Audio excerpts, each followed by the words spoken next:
Okay. Hello, everyone. I think we'll go ahead and get started. I know people are still kind of trickling in, but we've got, a few minutes of you having to listen to me talk about housekeeping stuff before we get to the, actual heart of what we're all here to talk about today. So thank you so much for being here. Welcome to day one of this 2-day Tribal Brownfields Grant Management Training. I'm Jennifer Clancy, and I'm with the Kansas State University Center for Hazardous Substance Research. And I co-lead the Tribal Technical Assistance to Brownfields program with my dear friend Oral Salters, who is here with us today. And I'm also joined by other members of the Tribal Tab team, including Michaela Shirley and Cuauhtemoc Landeros, both from Kansas State University, and Bailey Richards from the Alaska Native Tribal Health Consortium. And we are all thrilled to have you joining us. And we've got a, pretty exciting afternoon or morning, depending on what time zone you're in, lined up for you all. So I hope you're ready. Let me see if I can get this. Look at that technology. Um, okay, I do have a few quick technical points to go over before we get started. If you have any technical difficulties with your connection, please call 785. Wait, I'm on the wrong slide. Hang on. There we go. So if you have any technical difficulties with your connection, please call 785-532 0783 or email chsr@ksu.edu, and someone should be able to help you. We are recording this event today and tomorrow, and the recordings, along with all the presentation slides, will be available on the webpage where you registered for this event within the next few days. And that link has already been shared in the chat for all of you. All right, and just a few quick reminders about Zoom, just to make sure that we have a really pleasant experience for everyone involved. All of you should be muted, but please just double check and make sure that your microphone stays muted throughout the event. If you are using your phone for audio, please make sure that your computer audio is muted in addition to your phone audio. And this just reduces the chance of static or any kind of feedback for all of us. Also, please do make sure that your video remains off during the presentation unless you're one of the speakers. And to make sure that we're able to verify your attendance, please change your participant name to match the name you used when you registered. And so you can do this by clicking on the participants icon in the Zoom toolbar. And then when the list of participants comes up, just find yourself, click on the More button, and then select Rename. And then a new box is going to appear asking you to enter a new screen name. And that's where you can enter the name that you used to register. We really would like this to be as interactive as possible, even though we're in this virtual setting. So we do encourage you to ask questions throughout the event today. And you can do that by using the chat feature, which is also located in the Zoom toolbar. Now, a quick thing about that. First of all, if you are for some reason uncomfortable sharing your question with the entire group, you can send your question directly to me, and then I'll read it anonymously, and we can get answers for you that way. At the end of every speaker group, we will have a few minutes for questions. So we will not respond to the questions that are coming in through the chat until the end of each speaker session, and then we'll go through the questions.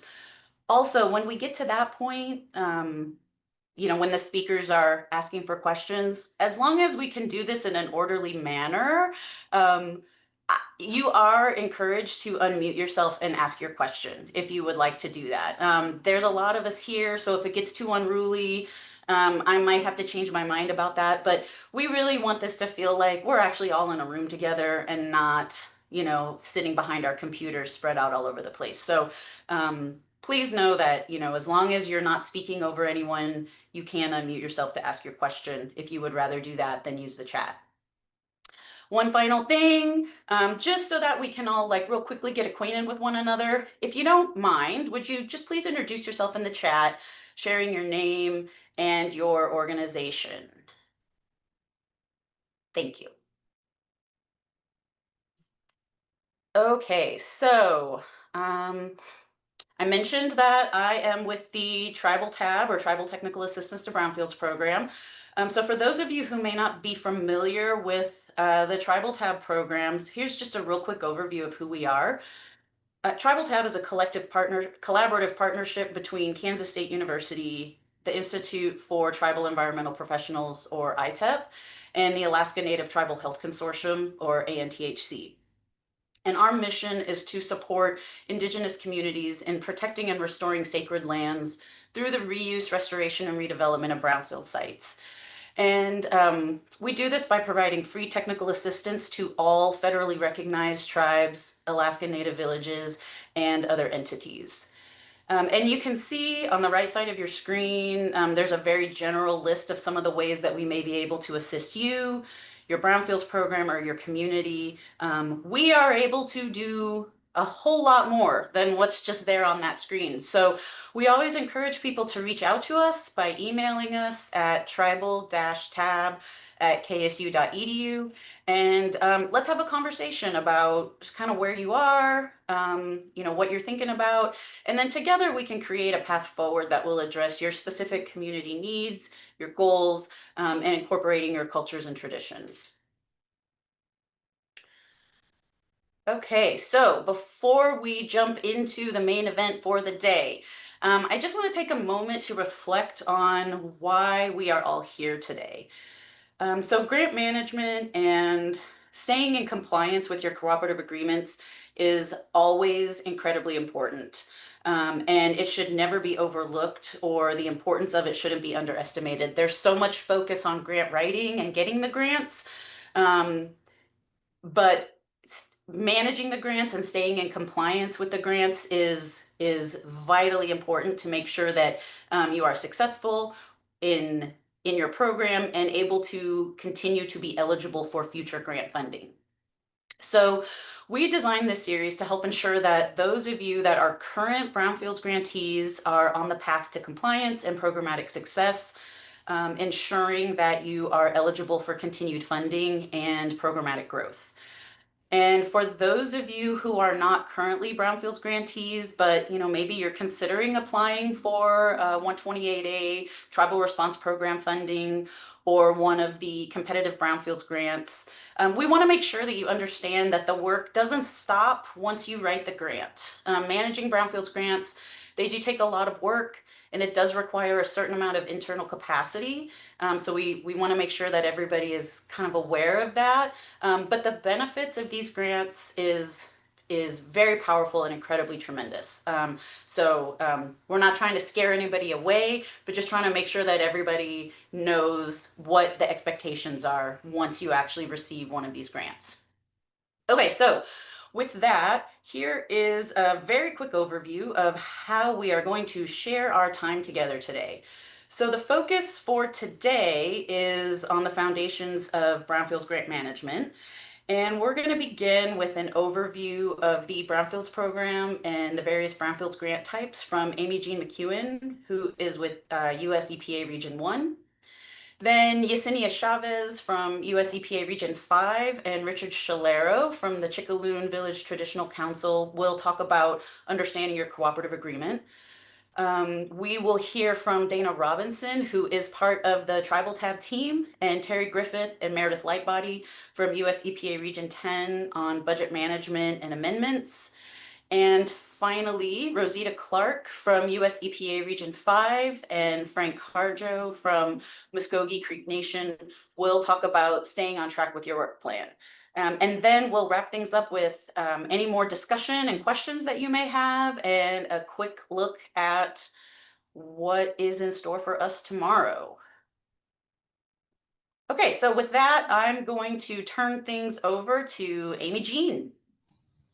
All right. Thank you, Jennifer. And while you were speaking, I looked at the list of participants, and I've met a lot of you from attending ITEP conferences. And so it's really great that we have people from across the country. So it's 1:10 my time on the Eastern Seaboard. So I know people are in the Central and Western and Alaska. So good morning and good afternoon. And This is going to be overview of Brownfields grant types and a program overview.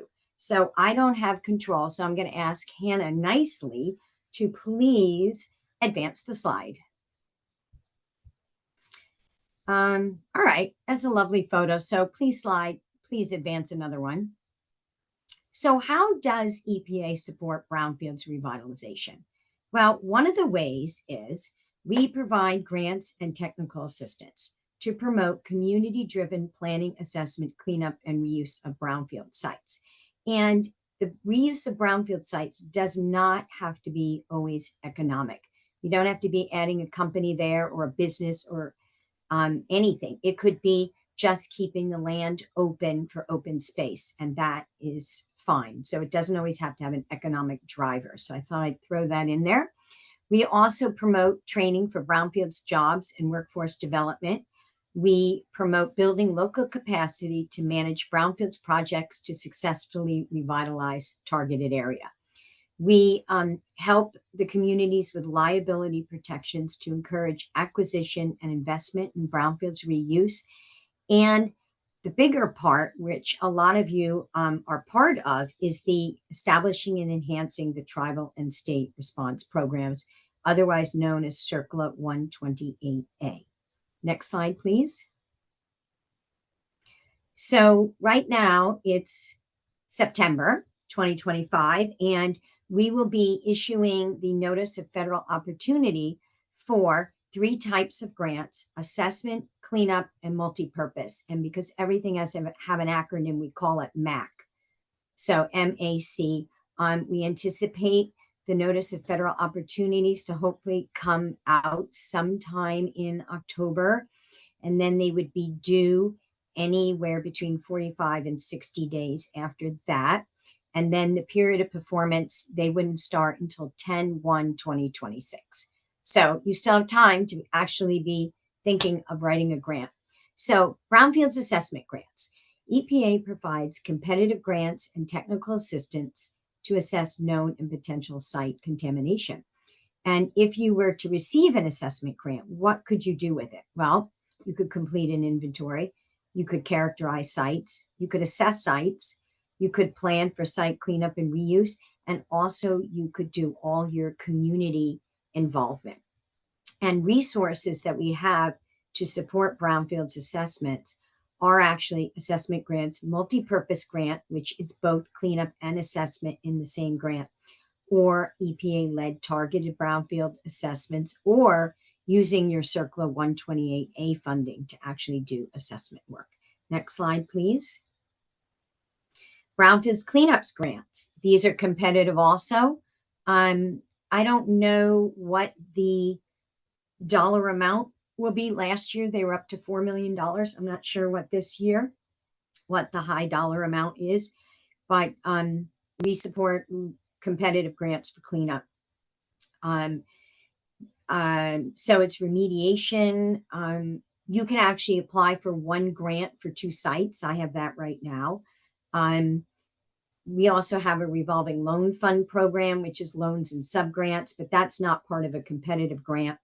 And there's also a community involvement part, but this could be where you're coming in abating lead and asbestos, PCB contaminated, demolishing a building that is no longer maintains a structural integrity, and then actually removing contamination underneath the building. Or it could just be soil excavation. There's a lot of different things that could be done with brownfields cleanup funding. Next slide, please. Brownfields job training. For those of you who went to ITEP, I participated in a job training seminar, and we had a group from Alaska. That's a native Alaskan focused job training group. And so we just already had the Notice of Federal Opportunity out for job training, but it will come around next year. It's a competitive grant to recruit, train, and place unemployed and underemployed residents of communities adversely impacted by the presence of brownfield sites. And the training helps graduates develop wider skill sets that improve their ability to secure full-time sustainable employment in various aspects of hazardous and solid waste management within the larger environmental field, including water quality improvement and chemical safety. Next slide, please. All right, so Tribal Response Program. Since it's only tribes on here, we'll skip the word state. Circular 128A. EPA provides non-competitive grants annually to tribes to conduct the following brownfields activities: inventory of sites, oversee brownfields resources and enforce tribal authority, provide opportunities for local stakeholders' meaningful participation in brownfields decisions, approve site cleanups and certify that cleanup goals are completed.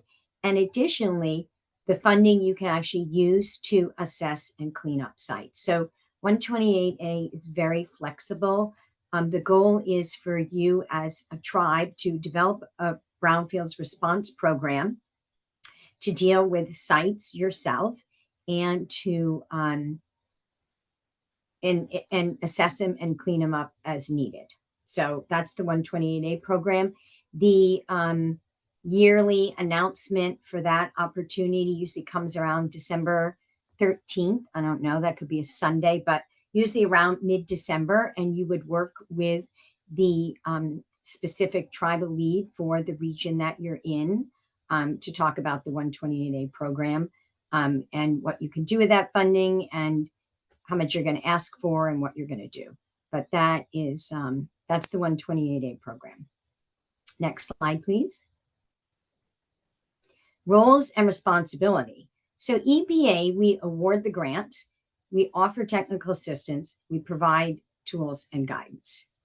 The states and tribes set up cleanup standards, develop environmental policies, and oversee and approve site cleanup and reuse decisions. And the grantees themselves, they use the grants. They can provide technical assistance to communities and access to other types of funding. Next slide, please. So with the Infrastructure Investment and Job Acts, which we call BILL, there's a lot of acronyms. BILL is Bipartisan Infrastructure Law. There's additional funding, and it's from FY22 to FY26. And you may say, well, when is FY26? Well, FY26 starts 10/1/26. So 7 days from now, it's going to be FY26. And that would be the last year of bill funding. And Congress has made more than $1.5 billion available over 5 years to support communities in their efforts to assess, clean up, and safely reuse brownfields.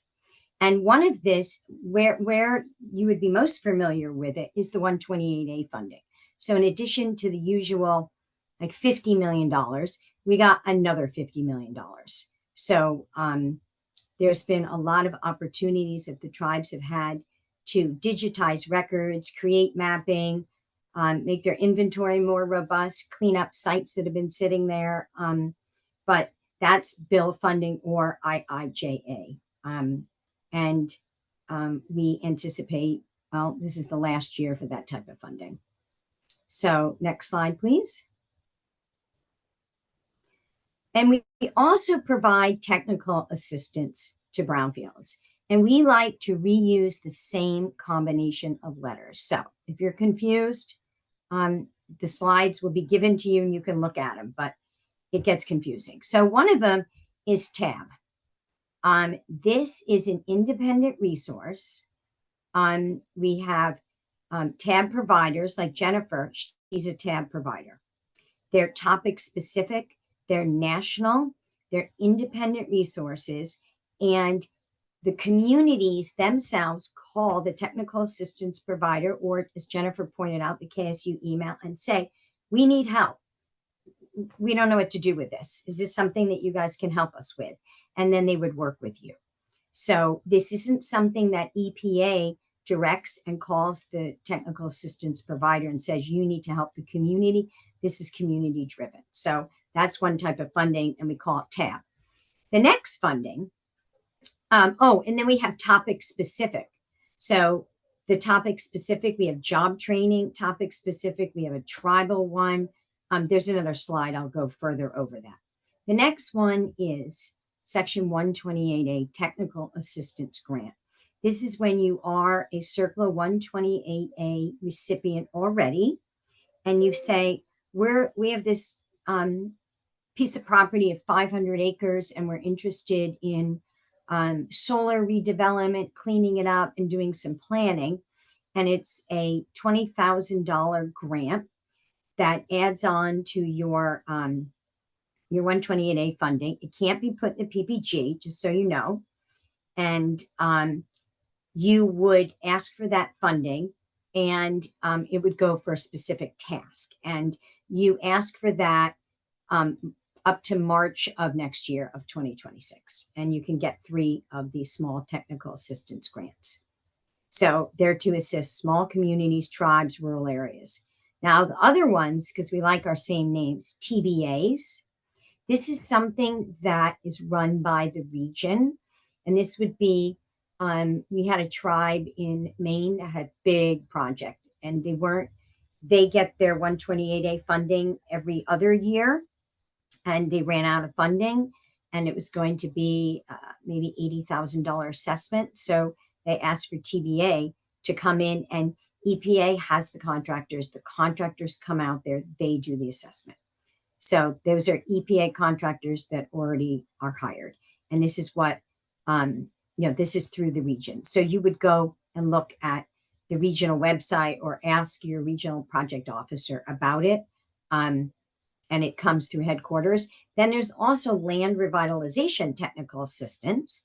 So let's say you had this site and you've got contamination, and it's in the center of the community, and maybe it was a former boarding school.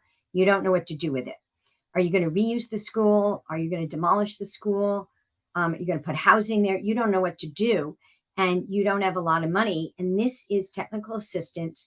EPA funds this. EPA provides the contractors, and they come in and they meet with the tribe, and they actually come to where you are.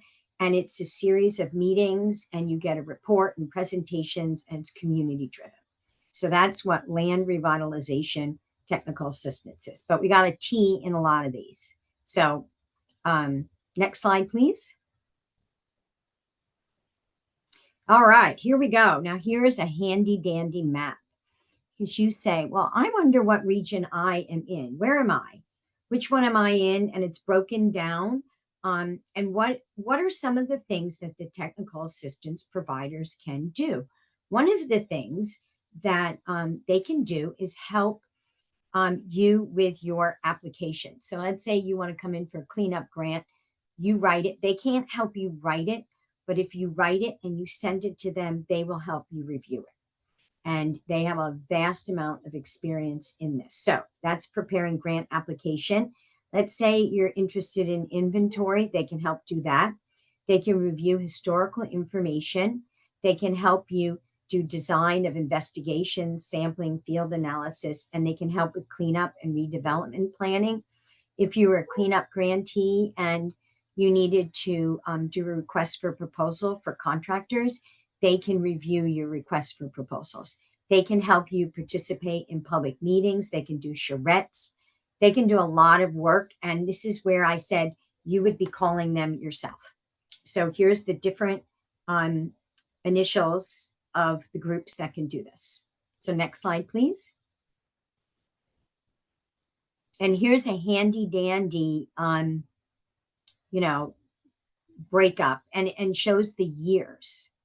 So you've got like UMass Dartmouth, which is Brownfields Anti-Displacement Research, KSU, Technical Assistance to Tribes, Groundwork USA, supporting nonprofits seeking to reuse brownfields, land banking strategies, which is community progress, Grow America, support for brownfields revolving loan funds. We also have ICMA, National Brownfields Training Conference, and we also have another one that helps with job training.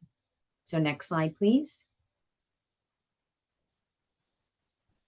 So I mentioned these little $20,000 grants. One of my grantee, one of my tribes has gotten in a few states. And it's using the 104K funding, which is our competitive funding, and it gets added on to your 128A grant, and it's a $20,000 effort. So the region has $1.5 million annual for this type of work. And you can request more than one of these per year. And rather than the request being due the middle of December when your yearly funding request is, we extended it to go into March of the following year. This is how we've done it. So you can kind of, figure out if you want it. We have information about this and examples of what we've done, but you can use it to compile inventory, facilitate community involvement, provide brownfields training, technical assistance to a community new to brownfields, and performing community visioning or market analysis. So that's these TAG grants. So we call them a TAG, T-A-G. Next slide, please. TBA. This is something, as I mentioned before, this is done through the region. So you would call your EPA project officer and say, we have this big assessment. Do you guys have any TBA funding that can help us? They always want to have a list. The funding comes from headquarters. The contractors, as I pointed out before, are EPA headquarters already hired. It's on a rolling basis. Each region does something different with how they get the applications. So you would want to reach out to your region and say, hey, we've never heard of this before. We would like help with this. Next slide, please. Land revitalization. This is another one of technical assistance where we provide the contractors and we come up to where you're located. And we develop guides and tools and trainings and best practices. And we call this LRTA. And this is something that you would reach out to the region and say, we have this project that we're working on. We can't figure out what to do with it. Does this fit? And they would say, oh, yeah, it does fit. We'll put you on the list. And then depending on how funding becomes available, you may get your project worked on. So this is free. So the technical assistance to brownfields is free. The land revitalization is free. TBA is free. These are all free services that we provide that you don't have to manage. Next slide, please. Here's just a picture, an example of what we've provided. Site planning and research. Next slide, please. Now, to learn more about brownfields, look at all these little links. The EPA regional contact list should be current. And if you're like, well, I wonder if we have any EPA funded brownfield sites in my community. Well, you can click on that link and find out about that. Oh, I want to reach out to KSU. How do I do that? There's a link for that. And then also learning more about brownfields. So they're all links. And that's the end of my presentation. So Jennifer, do we have anything in the chat that I would need to answer that you guys didn't answer, or that we need to get back to anybody? Yeah, so a couple of questions came in, and just want to remind everyone, we have some more time for questions. We have a lot of EPA folks here with us, so it's a good time to ask any questions of EPA. So the first question that came in is, if tribes have the power to identify their sites, why do they have to submit a PED or property eligibility determination form? Oh,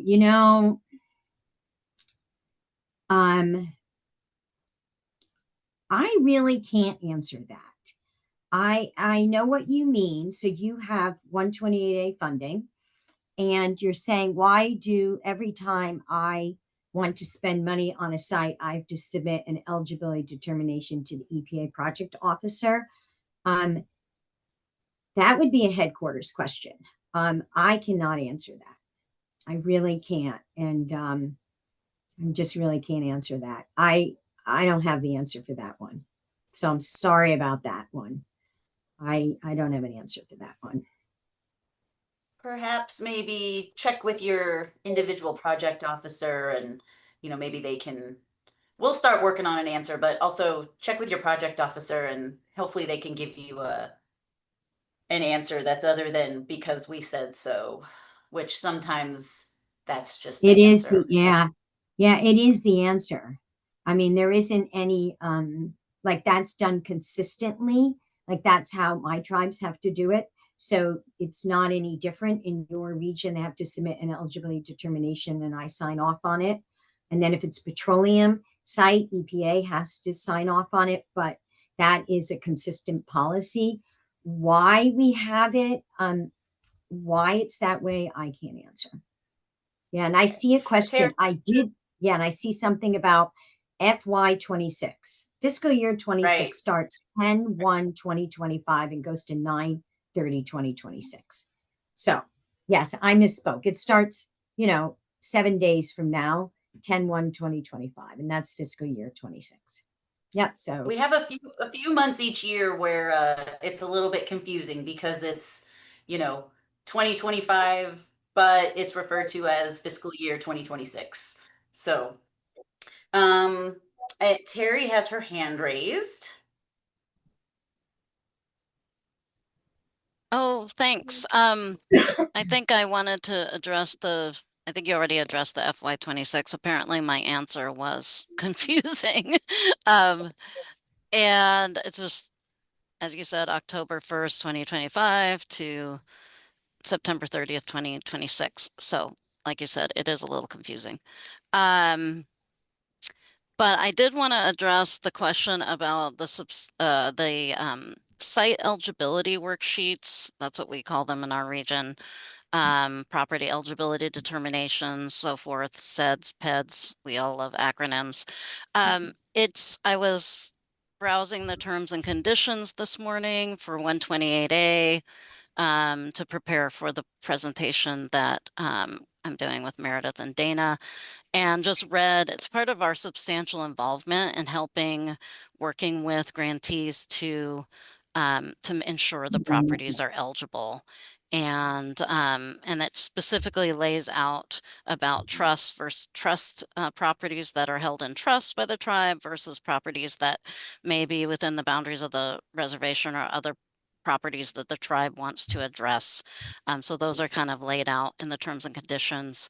So as you said, as Jennifer said, work with your EPA project manager on that, but it is part of our terms and conditions. Why it's that way is definitely something that's a policy at our headquarters, Office of Brownfields and Land Revitalization, but I just wanted to point out that we do kind of articulate more clearly in the TNC's terms and conditions on that piece. Thanks, Terry. I got a question that came in to me. Um, I was told that if a tribe submits for 128A funding, it would disqualify them entirely or for some aspect of the parallel competitive funding. That is, is it an either or situation that a tribe could not apply for both the tribal set aside and competitive funding? Is that true? no, absolutely not. So Passamaquoddy and Zeebayig in Maine, they have 128A funding that they get every year. They've had competitive assessment grants, and they also have $1.3 million community-wide assessment grant for states and tribes. And another tribe's going to come in for a cleanup grant. No, you can have cleanup grant, assessment grant, 128A, you can have it all. You can have a revolving loan fund if you want. You could have a multi-purpose grant and you could have job training. And you can have that all. The 128A is to establish the program. And let's say you get $100,000. That's establishing a program. That isn't going to pay for assessment work. So you then get an assessment grant to help you assess sites, and that helps you establish the program. But no, you can have them all, every single Yeah, one and of them.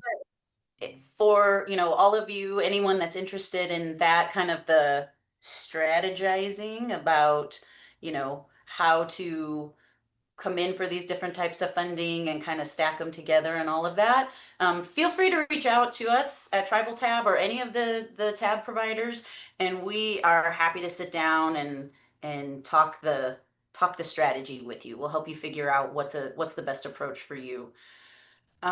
Okay. Are tribes eligible for MOAs with EPA instead of cooperative agreements? So memorandums of agreement with EPA instead of cooperative agreements. And so I'm kind of confused by that question. I think that with the 128A world, and we don't have anybody that has an MOA with us that has a 128A program, including the 6 states and the 3 tribes. That's in the terms and conditions if you have an MOA. But I feel like that's almost alluding to the other question where you have 128A money and you can still come in for a cooperative agreement. So, I mean, a competitive grant. You can have both. It's not one or the other. So if Krista has more to that question, if you want to come off mute and ask more, that'd be great.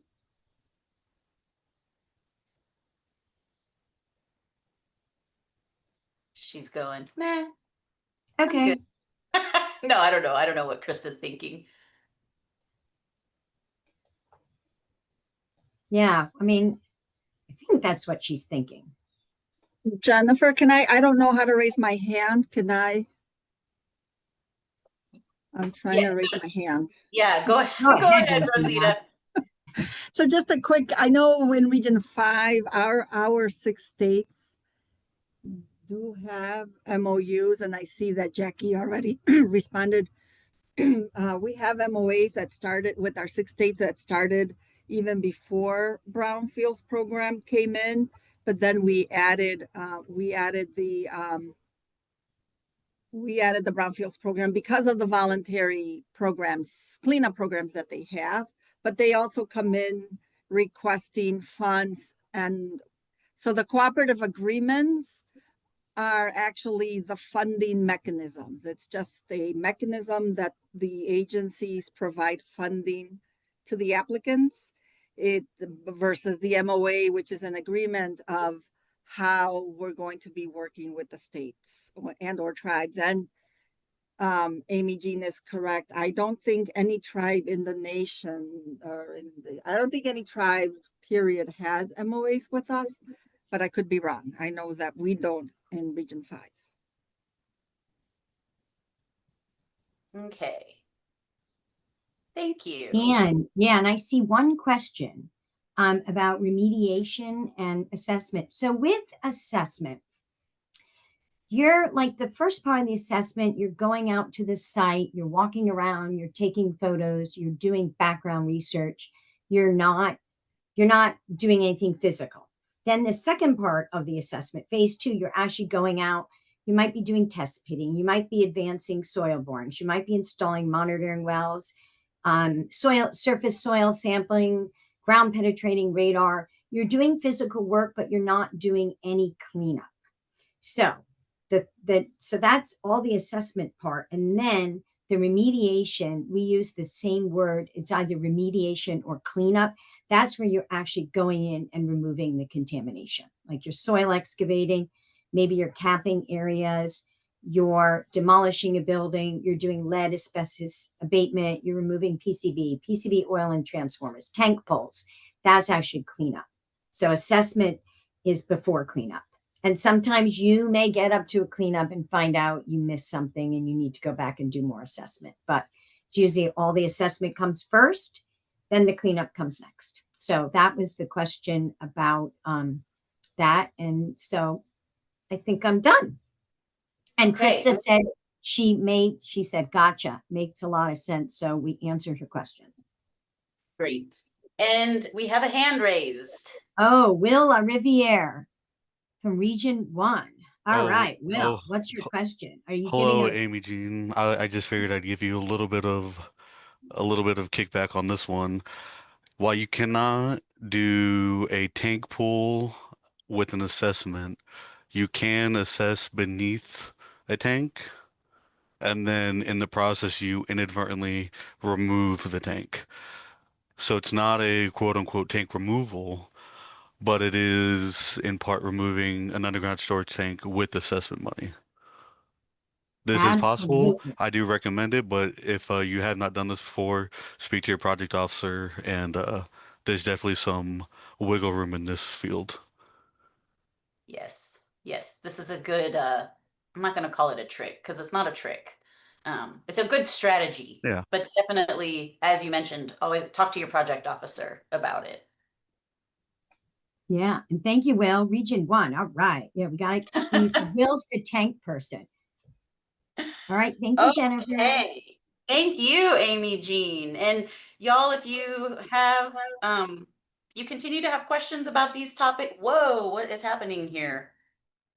Am I pressing a I'm button that not I? really sure what happened. The slides went kind of crazy for a second, so give me a Yeah, minute and I can get back to okay. where we need to be.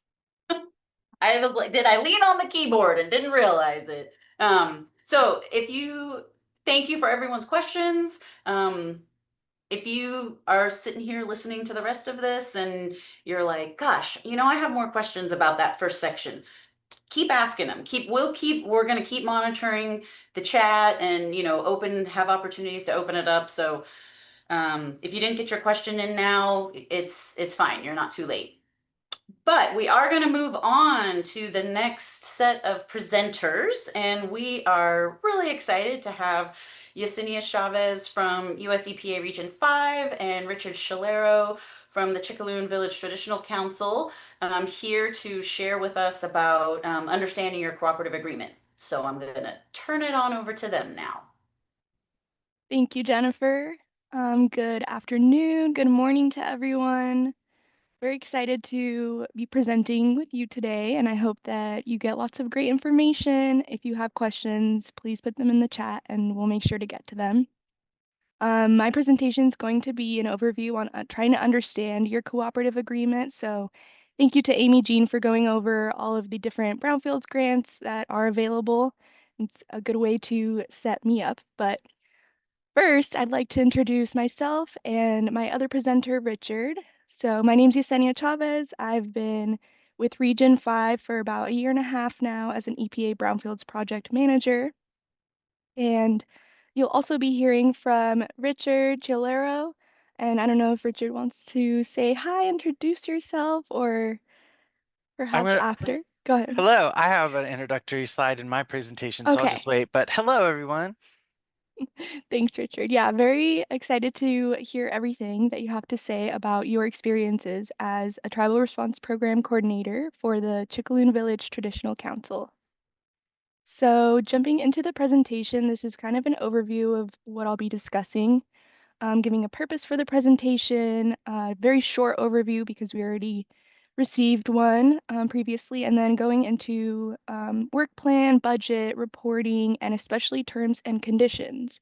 Because as someone else already mentioned, a lot of information can be found in your terms and conditions. It's a great place to go first when you have a question for your project officer or just trying to understand your cooperative agreement in general. And then we'll move into a panel discussion with Richard and leave time for questions at the end. So, here we go. So the purpose of this presentation is to provide the tribes with an overview of grant competition and types of grants available for all tribes, not just Region 5. Sorry for that typo, but this information will also include resources to understand your cooperative agreement and learn how other tribes are utilizing different types of grants for different projects, finding ways to leverage the work that you're already conducting with these other funding streams. And also to provide resources for tribal response coordinators at every level, because I recognize that there are people that are new to Brownfields and are starting out their tribal response coordinator position, need that information. There's people that are a few years in and still learning, and others that are, veterans and have a lot of information to share. So first, I just want to mention, so it's clear 128A is non-competitive and it's annual appropriation funding for a tribal response program which is different from the competitive grants that are 104K. And this includes assessment, assessment coalition, cleanup, and also the community-wide assessment grants for states and tribes, which we call CWAG Street. And the CWAG Street grants are the ones I will be focusing on a little bit more because there are so many opportunities for tribes to utilize these funding sources. And I think that it's a good way to gain funding when this bill funding is going to be going away. So what is a cooperative agreement?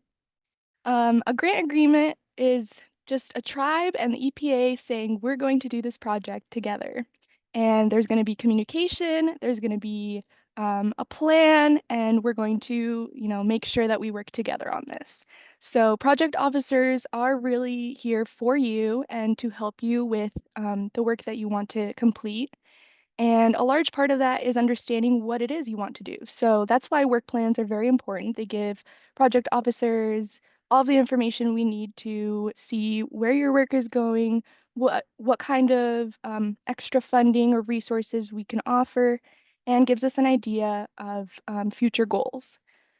This also includes very detailed budget information, and of course, reporting is a large part of your cooperative agreement because we need to ensure that the work is being completed as planned. And then finally, terms and conditions. These 4 parts kind of make up the bulk of the cooperative agreement. I would say they're the most important parts, but like I mentioned, the terms and conditions have all of the information that you might need to understand these specifics on the work plan, on the budget, on reporting, what you can use your funding for, what you can't use it for, and lots of other specifics. So for 104K grant types, I'll go into CWAG Street in the next slide, but yeah, so essentially assessment and assessment coalition are, ensuring that you are developing site reuse plans, planning assessments and doing the assessments. Cleanup then goes into actually carrying out cleanup activities at brownfield sites, including petroleum and hazardous substances. The community-wide assessment grants are open for program management, site assessments, outreach, cleanup planning, reuse planning, inventory, and prioritization. So there's a lot that you can do with the CWAG Street grants, and it's a little bit different from what you can do with 128A because it's a different kind of cooperative agreement. So which type of grant would be the best for you? Of course, we want 128A to be a main focus because that allows you to create your tribal response program, but it also matters what kind of work is most pressing for your tribe, the number of sites you have to clean up, what your capacity is to manage these grants, the types of proposed projects, your work timeline, and the cost of what you want to do. All of these give you a better idea of what kind of cooperative agreement you should be looking into. And then we're going to go into terms and conditions, and I'm not going to read off the slides, but I do want to point out a couple of the more important parts of the terms and conditions. It does feel like a dense, bit of information at the end of your CA, but it is very important and includes a lot of information that you should know. So even just, going at the very top, we can see that it goes into, some of the specifics on the CERCLA 104K laws and requirements, but it also ends up mentioning, parts of OSHA, National Historic Preservation Act, Endangered Species Act, and these parts are important and part of your grant award. And again, this is for 104K, so this is the competitive ones. And then they also include information on site eligibility requirements. So when you have questions on the specifics of what it takes for a site eligibility to be approved, what you need to include, all of that information is in here. It mentions, when sites are excluded, general definitions, and it gives answers that you might still have questions about for your project officer, but I think it gives a good overview. And it goes into detail on, different kinds of site determinations, the petroleum contaminated brownfield sites, specifics on the documentation that you need to use. There's also general cooperative agreement administrative requirements in here, explaining the sufficient progress, all of the reporting that you need to do, the substantial involvement, which is also reporting and being in communication with your project officer, and a lot of other parts that include recipient roles and responsibilities that you as a cooperative agreement recipient should know, including cybersecurity, geospatial data, quarterly progress reports and other reporting, as I mentioned previously.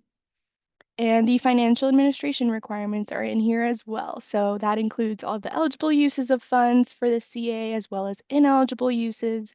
And I did not include everything in the terms and conditions, so there's just snippets of it in here to give you an idea of information that can be found in there. Because like I said, it is very dense, but if you're looking for something specific, it's not too difficult to find that section. And yeah, and then towards the end, they have, authorized assessment activities, payment and closeout, payment schedules. And it just, again, gives you an overview of what your cooperative agreement means, what it includes, what you can and can't do with it. And I would very highly suggest everyone to go read it, go download it. Someone previously mentioned that you could even put it into ChatGPT to give you an overview if you don't want to read through everything. But that's just a suggestion. And now we'll jump into 128A cooperative agreements, which are a bit more common, I would say, and I think most would understand it as an annual appropriation of funds to help your tribal response program and to create a public record of brownfield sites and site-specific activities to be conducted as needed. So includes assessments, cleanups, trainings, cleanup planning, depending on what your tribe needs. And the 128A CAs are focused on the 4 elements, which I'm sure many of you have heard. So the 4 elements are brownfield inventory and timely survey, oversight and enforcement authorities, sorry, and then meaningful opportunities for public participation and approval of cleanup plans / verification that cleanup is completed.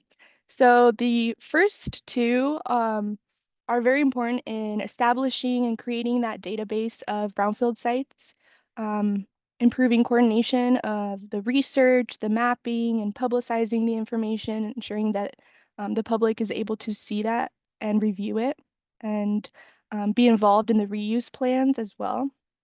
And that kind of goes in hand with oversight and enforcement, which is ensuring that response action, development, and enforcement authorities, and ensuring adequate cleanups.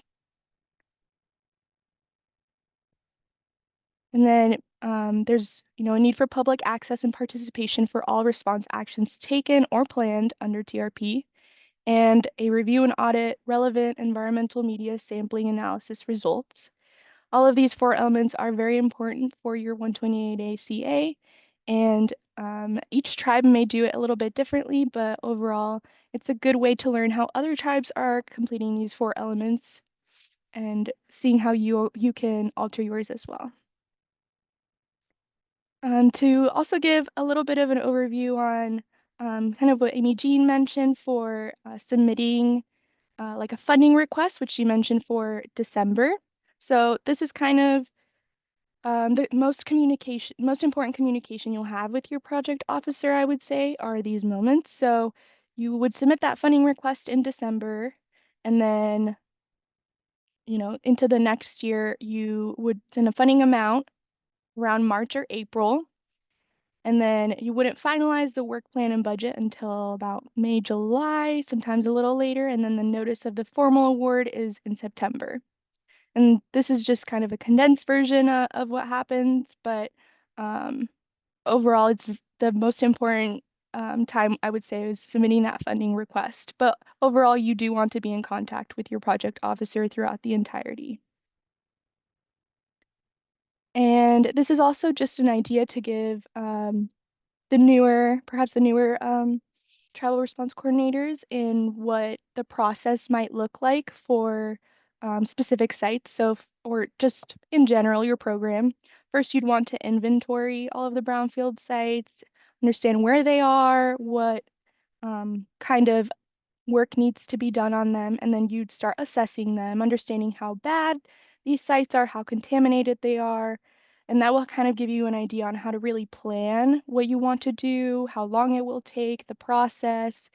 And once you start the cleanup, how we fix it, sometimes things change, you need to go back to the planning. That also happens once you're in the reuse, but this kind of shows a little bit of how reuse is very different from assessment. It's part of the process and they're all important parts, but these are different steps to get to that reuse, which is the end result. Some people do use these terms interchangeably, but they are a bit different. So I just wanted to point this out, and also to mention these slides and resources are all going to be shared with everyone. So then we go into the 128A terms and conditions, which I would again urge everyone to go and look at and to at least download them and try to get an idea of the parts that you maybe didn't know were in there or that were part of your cooperative agreement. Again, I'm not going to go through all of these, but just pointing out that it does have information on federal cross-cutting requirements for 128A as well. And then, yeah, like I mentioned, this one focuses on the 4 elements. So I didn't include them all because we did go through them, but there are lots of specifics on site-specific activities, performance reporting requirements like PALs, quarterly performance reporting, and specifics on what you need to include in there. But overall, I would suggest ensuring that you understand your terms and conditions and asking your project managers any questions if things come up. But that is the end of my presentation. And let me know if anyone has any questions. If not, we can move to Richard. Okay, I haven't seen anything come in the chat so far. So I'll keep an eye out. This is not your only chance to ask Yesenia questions, but we will keep moving on with Richard. And then at the end of Richard's, then we'll open it back up for questions about both. Oh, wait. We just got a question. Geneva, right at the buzzer. Are 128A reports moving to quarterly now or still semi-annual? I think it depends on your project officer. Most of them are semi-annual, I believe. I might be wrong on that. I think it just depends on your project officer, but I would say sometimes they ask for quarterly to ensure the work is being done and getting more updates throughout the year. So if it's just, people don't want to have meetings every quarter, that they want to just send a report, but you can talk to your PO, which is me, about that if you want to change it. And read your cooperative agreement. Yes. Okay, Richard, you're up. Okay. Getting my slides, getting my timer. Here we go. So Willie Jan, Sedota, Richard Schiller, Sutset Dilan, Ketsitne Eslan, Sacramento Kayak Tintiaden, Diniana Kayak Chachesna. So good morning. To paraphrase one of my friends, that's how you say hi in Otna. I live and work on Matanuska Riverland. I work for Chickalin Village Traditional Council, which is the administrative branch of Chickalin Native Village, as the Tribal Response Program Coordinator.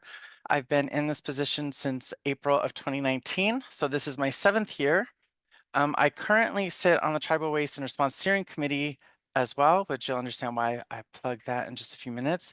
And I live in Palmer, Alaska, and have lived here with my wife since 2010 with our myriad dogs over the years.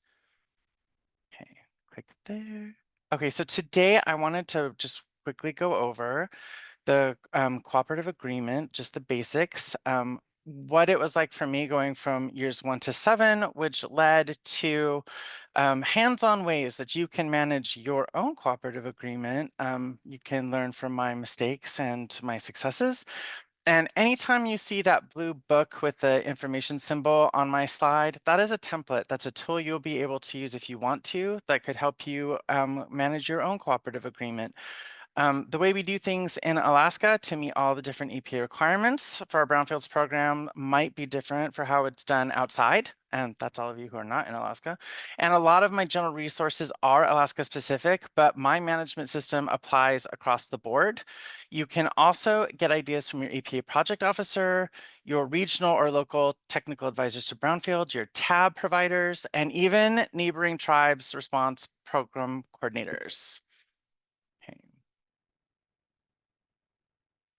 So just for some background in this presentation, I'm going to call it the work plan. So your cooperative agreement is a federal grant with oversight between your tribe and the EPA. It's flexibility married to accountability, and it's the bulk of it is your work plan, which is the roadmap for all the work you're planning on doing for 1 or 2 years, the timeline you specify, and that has to include the 4 elements and the public record. So I'm going to call it the work plan. You should actually know it starts as the funding request. The title doesn't get changed to work plan until later in the year. And I want you to have all those keywords in case you're frantically Googling or using the AI of your choice right now. The cooperative agreement is what the whole thing is called. Terms and conditions, all that legal speak. It is really important you go through it though, to understand what the requirements are so that you stay in good graces with the EPA. Oh shoot, I clicked on something. Hold on, excuse me.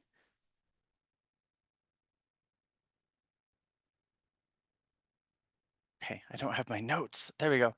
I've heard when I first started, one of the unhelpful answers was, it could be whatever you want it to be. And it's like, that's kind of true. But the work that you do is structured and it has to meet the criteria set forth in those terms and conditions for your cooperative agreement. But creativity is key. You can tailor this program to fit your tribe and community needs, and there is a lot of leeway. So me starting out in year 1, oh no, it skipped one, sorry. And every time I click the close comments, it moves my box. Okay, so all that work that you do in your work plan has to fall under one of the 4 elements, and I will not go over them here, but I have a resource later. There are lots of examples of permissible tasks that you can write into your own work plan. I strongly suggest that you reach out to your tab providers. And it's different here in Alaska, like I was telling you, and I mentioned that we had to come up with language for element 2 and element 4 because the state of Alaska has primacy over those elements, but the EPA requires that we do work under those elements. So starting out in year 1, some things that got me up to speed were a legacy binder, learning the EPA cycles and reporting deadlines, and attending trainings. So I'm going to be charitable, and for the sake of time, I'm going to lie to you right now and tell you that my resource binder had everything perfectly organized and all the resources I had in the office were easy to get through.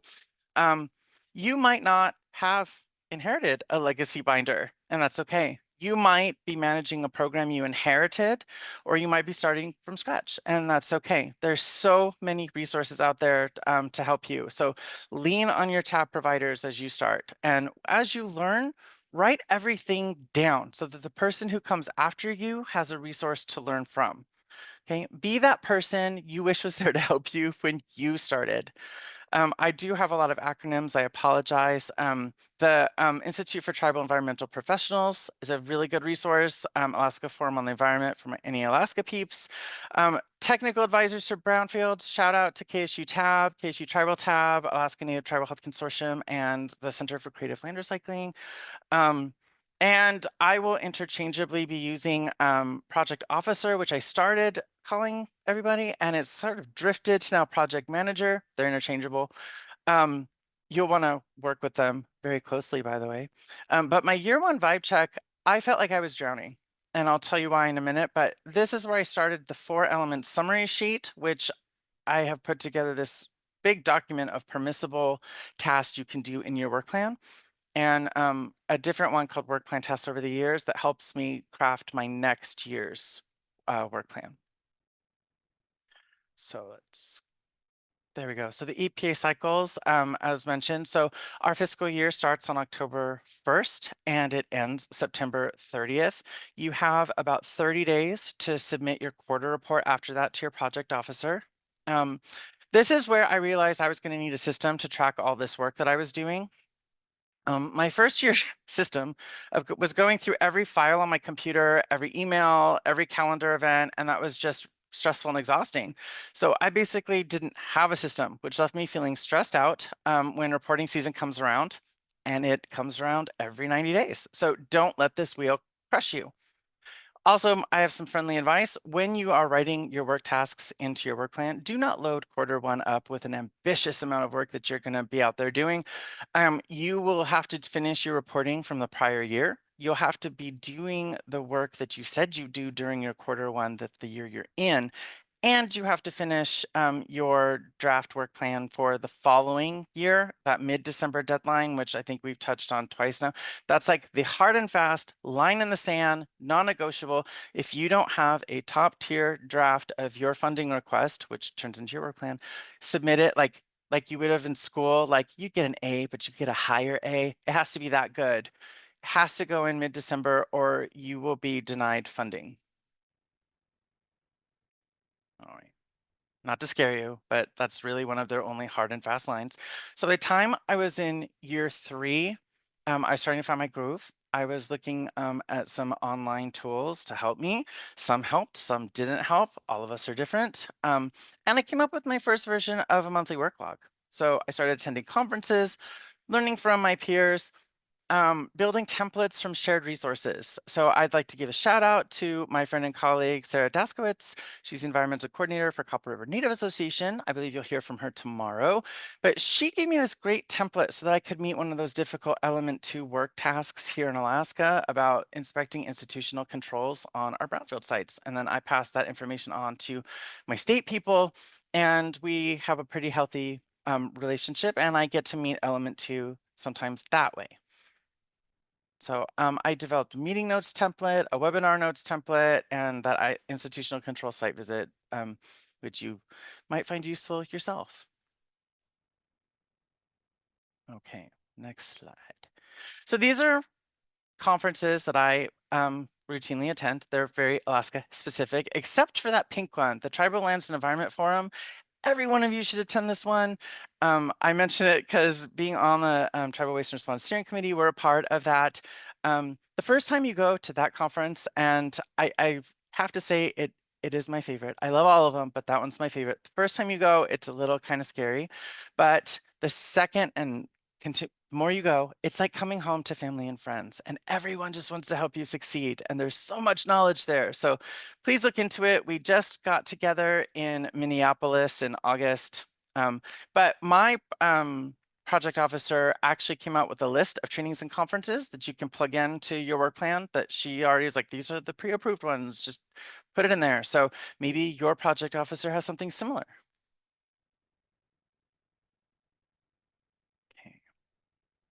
So now I'm in my year 7 and I have this refined system. My system's layered, each piece feeds into the next.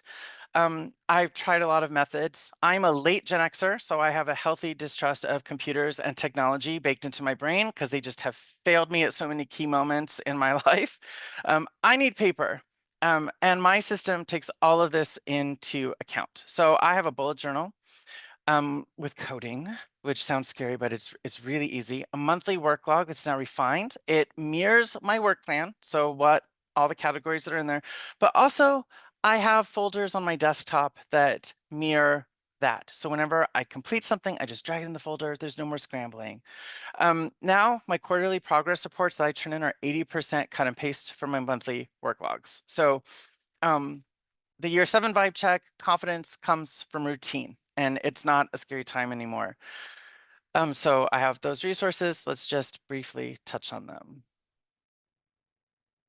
So my templates in action. So like I said, here's my overview. I have a bullet journal that feeds into a monthly work log that feeds into my quarterly progress report, which will finally feed into that final or annual report you have to do at the end of the year. Let me get down to this. So my bullet journal doesn't have to be fancy. You look on Pinterest for ideas if you want to. You don't have to paint pumpkins and things for October. I mean, just get it in there. So my bullet journal is the work week, Monday through Friday. It has to-do notes at the bottom. I have ADHD, so let me assure you that any version of I'll write it down later, I'll remember is the devil talking. Write it down. I leave the left-hand pages in my journal blank. And here you can see some of my codes. So like M is meeting, GM is general management, which is kind of like a secret, like 6-part. There's the 4 elements or public record, but there's this catch-all for general management. So like writing your monthly work log would fall into a general management task. But anyway, you'll see that in just a second. So this is an excerpt of my monthly work log.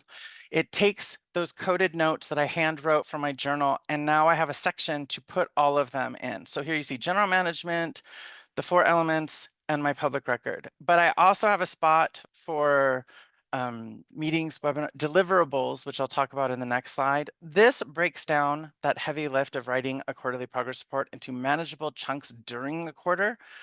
For me, it also kills 2 birds with 1 stone. I have to share a work log with my manager in like my department in the tribe.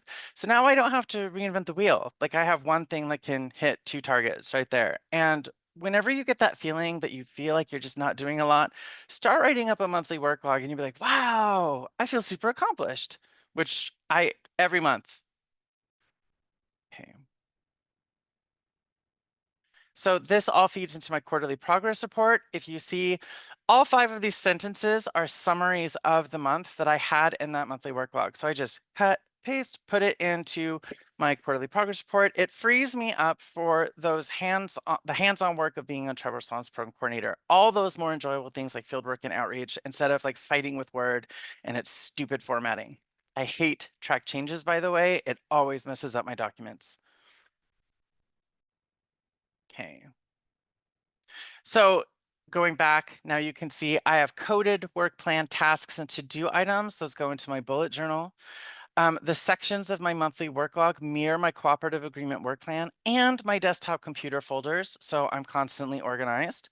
Can find stuff when I need to start doing my reporting. Now my quarterly progress report, like I said, 80% cut and paste. It includes complete sentences for when I start my quarterly progress report summaries. And deliverables are included. My system is layered. Each piece feeds into the next. The system is defensible, reinforced, and transparent. Deliverables are like mini reports that you include to prove that you did the task that was in your work plan. So maybe you went to a webinar on how to clean up a brownfield site. You would include an agenda, meeting notes, maybe some selected screenshots, what you were presented, what they presented to you on, excuse me, let's get some water. They do not have to be like mini scrapbooks, but one of my former project officers said she loved reading my quarter reports because they were like scrapbooks. But I mean, as put in the minimum that your project officer requires if this is stressing you out. So reporting is still work. You have to keep up with it. But if you create a system like this, it's practically automated. You won't be left scrambling and stressed at the end of every quarter. And the time you save can be put into the actual hands-on work of what we do. I mean, because no one wants to sit there and type the whole time. So bringing it all together, we have your cooperative agreement, structured but flexible, systems that reinforce each other, growth, steady and layered, not giant leaps. You are going to feel like a small fish in a big pond at first, and that's fine. You'll grow, and your work plan is going to grow and mirror your capabilities as you get better at your job. But lean out to all of the resources that you have, your tab providers, neighboring tribes, just everyone is here to help you succeed. And the system isn't about being perfect.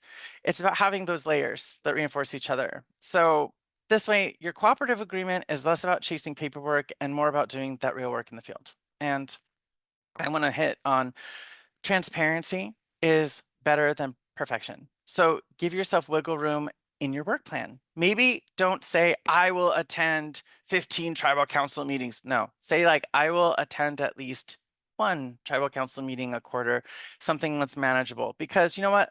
Life happens. And you need to let your project officer know that something has changed, because and you need to let them know you need to change your work plan before you actually change your work plan. And I have a template for that. They're on your side. They want you to succeed. And I know if you're just starting out, like when I was just starting out, I was like, OMG, I have to talk to the EPA, big eyes. But you know what? At these conferences, you start meeting them. They're just people. They're generally nice people. And don't be afraid of reaching out and working with them.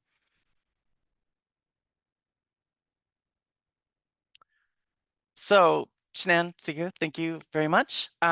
What questions do you have for us? Oh, also, before we go to questions, I will be providing all of these resources to KSU Tribal Tab, and they will post them on the website. You can also use the slide, reach out directly to me. I love helping people. And if I don't have the answer, I would love to help you find that answer, even put you in touch with people who I know could help you. Okay, so Shanann. Thank you so much, Richard. Um, I want to just also sort of echo his comment about reaching out to your project officer and, you know, that initial feeling of like, the EPA, oh my gosh. When I used to manage a brownfields program, and with my first grant, it was like, I felt like I had to go to the principal's office every time my project officer was reaching out to me. But really very nerve-wracking and scary until I figured out they want me to succeed just as much or more than I want me to succeed. And they are there to help me, because if I don't look good, they don't look good. So, you know, always reach out to your project officer. Also, who wants Richard to now organize their entire life for them? Um, wow, Richard, like we also have to do quarterly reporting at TAB because we're a grantee, an EPA grantee, so we have to do quarterly reporting as well. I think that I should be going back and watching this recording again and seeing how I can implement some of your strategies into my quarterly reporting process. So I'll stop talking. I haven't seen any questions come in, but please, you know, Yesenia and Richard just shared a tremendous amount of really you know, valuable, brilliant information with us. Feel free to unmute yourself and continue the conversation with them. We have plenty of time for discussion.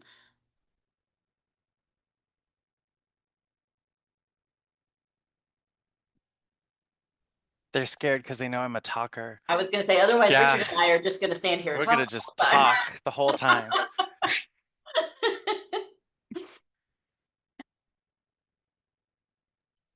Does anybody that's here, and you can raise your hand, you can unmute, you can put in the chat.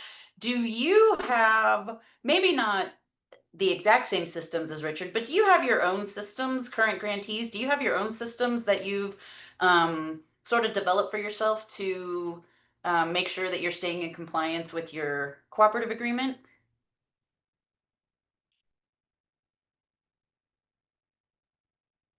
Hey Jennifer, this is Krista with Choctaw Nation. Hey, Krista. Yeah. Hey, I think Richard and I kind of started around the same time, so I'm like, yay, I'm not the only one that does that. So, but yeah, we always read over our cooperative agreements and then kind of go from year to year to look at, you know, if anything's changed or if everything's the same, and then we kind of to a certain degree, not a whole lot, but to a certain degree, kind of change up some of the way that we do things. If EPA wants, if they're prioritizing something over the other, something that year. But yeah, no, I think we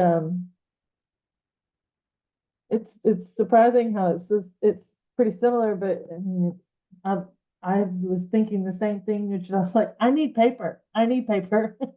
Same too. So like one of the things I didn't mention was when I put these reports together, we have to use like Word, and some stuff I get as a PDF, and some stuff like the county gives me as an Excel. I need that paper because my first year I was trying to cram it all into like Word, and no, it just jammed and I freaked out. And anyway, I print everything out, so I have a hard copy, and then I feed it through my Xerox machine at work, and it scans it into a PDF. So then I have my hard copy, and I have the report ready to go for my project officer. And I didn't mention, like, in my quarterly progress report, I actually drag every work plan task I said I was going to do in that quarter into a section and number it 1 to whatever, 30, whatever, however many are in there. And I will address every single one of those, even if it's something like, you know what, I actually didn't get to that, or I had problems getting it, but I will push this into blank quarter, and then you got to make sure you do it. But if you aren't going to do it, like I said, you got to have that, you have to have that great relationship with your project officer. Just, they're nice, you guys. Absolutely, I agree. I think that when you put transparency is better than like perfection, I really resonated with that also. Because yeah, I mean, they understand, I mean, especially with tribes, sometimes, priorities change or, something happens where your leadership comes back and says, nope, we're not gonna do that, we're gonna do this. So you just you gotta go with it. Yep. Like when my tribe went up, nope, we're not using Google Suite anymore. Yeah, Oh, there goes Drive. exactly. Thanks for. Right. Do we have any other questions, comments, points of discussion for these two wonderful human beings?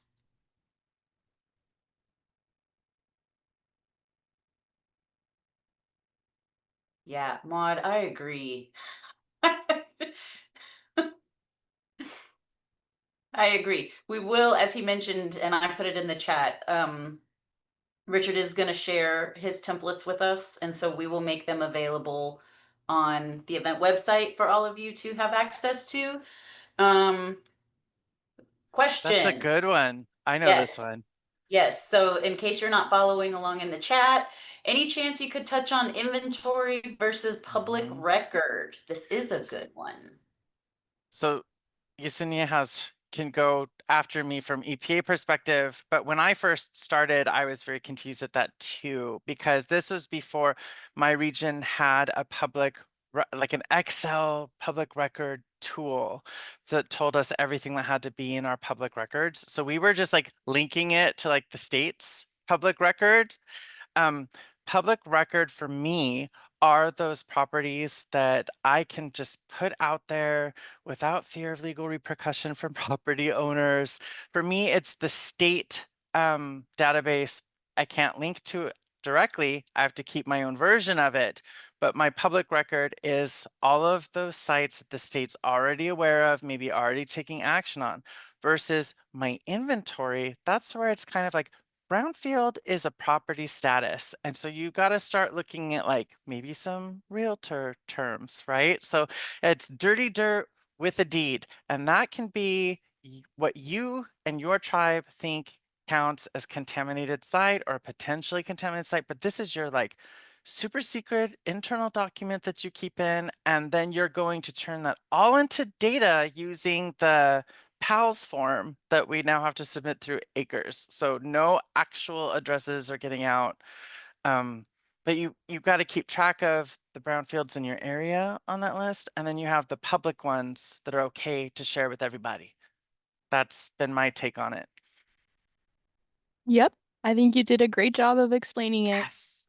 I think, yeah, so public record, it's information that can be shared and usually want to share, which sites are being worked on. And then inventory is like all of the information on sites that you might want to work on that you just want to know what's going on. So that one's a little bit lengthier usually.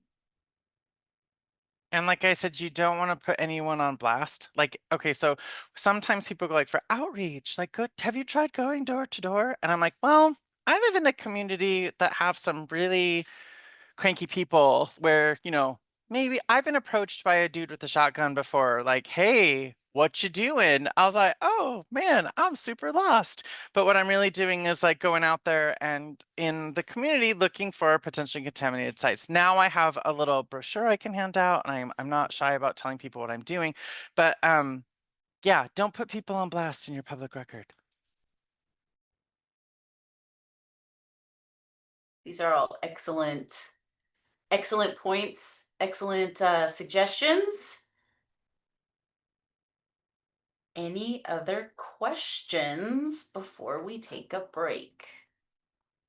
Y'all are the last one before the break, so it's good that you were very ta-da to keep everybody very engaged. Oh, thank you, Hannah, for reminding me we have a poll question. All right, you should see it pop up on your screen. Just go ahead and respond to that. Okay, I'm gonna close it down. Or Hannah, you want to close it down? Gosh, people, you're still responding. How? This is great. Okay. What are we seeing here? So consider your budget. Equipment purchases over 10,000 US dollars need to have program officer approval. Is this true or is this false? I see an overwhelming majority believe this to be true. Who wants to jump in and do the grand reveal for us? All right. I'm going to be real honest with you. I don't have the answer in front of me, but my recollection is that this is true. And I'm not just saying that because the majority of the people said this was true. So if I am incorrect, someone needs to tell me. Your correction. All right. Thank Yes. you. I do know some stuff. Okay. Well, thank you so much, everyone, for staying with us to this point and participating in the poll. We are going to take a 10-minute break. And so that is, it is 1:30 Central Time. So let's come back at 1:40 Central Time. And we will continue on with budget management and amendments. So see you in a few minutes. Thanks. Hopefully made some laps around the office, stretched, rested your brain for a second, and feeling energized and ready to jump back into things. So we're going to go ahead and pick back up where we left off. Are my speakers back? Let me check that. Dana and Terry and Meredith, are y'all back? I'm here. Okay. I see Here. Dana. Okay. All righty then. So now we're going to hear from Dana Robinson, who is part of our Tribal Tab team, works in our center at Kansas State University. She is our brilliant, magical finance person.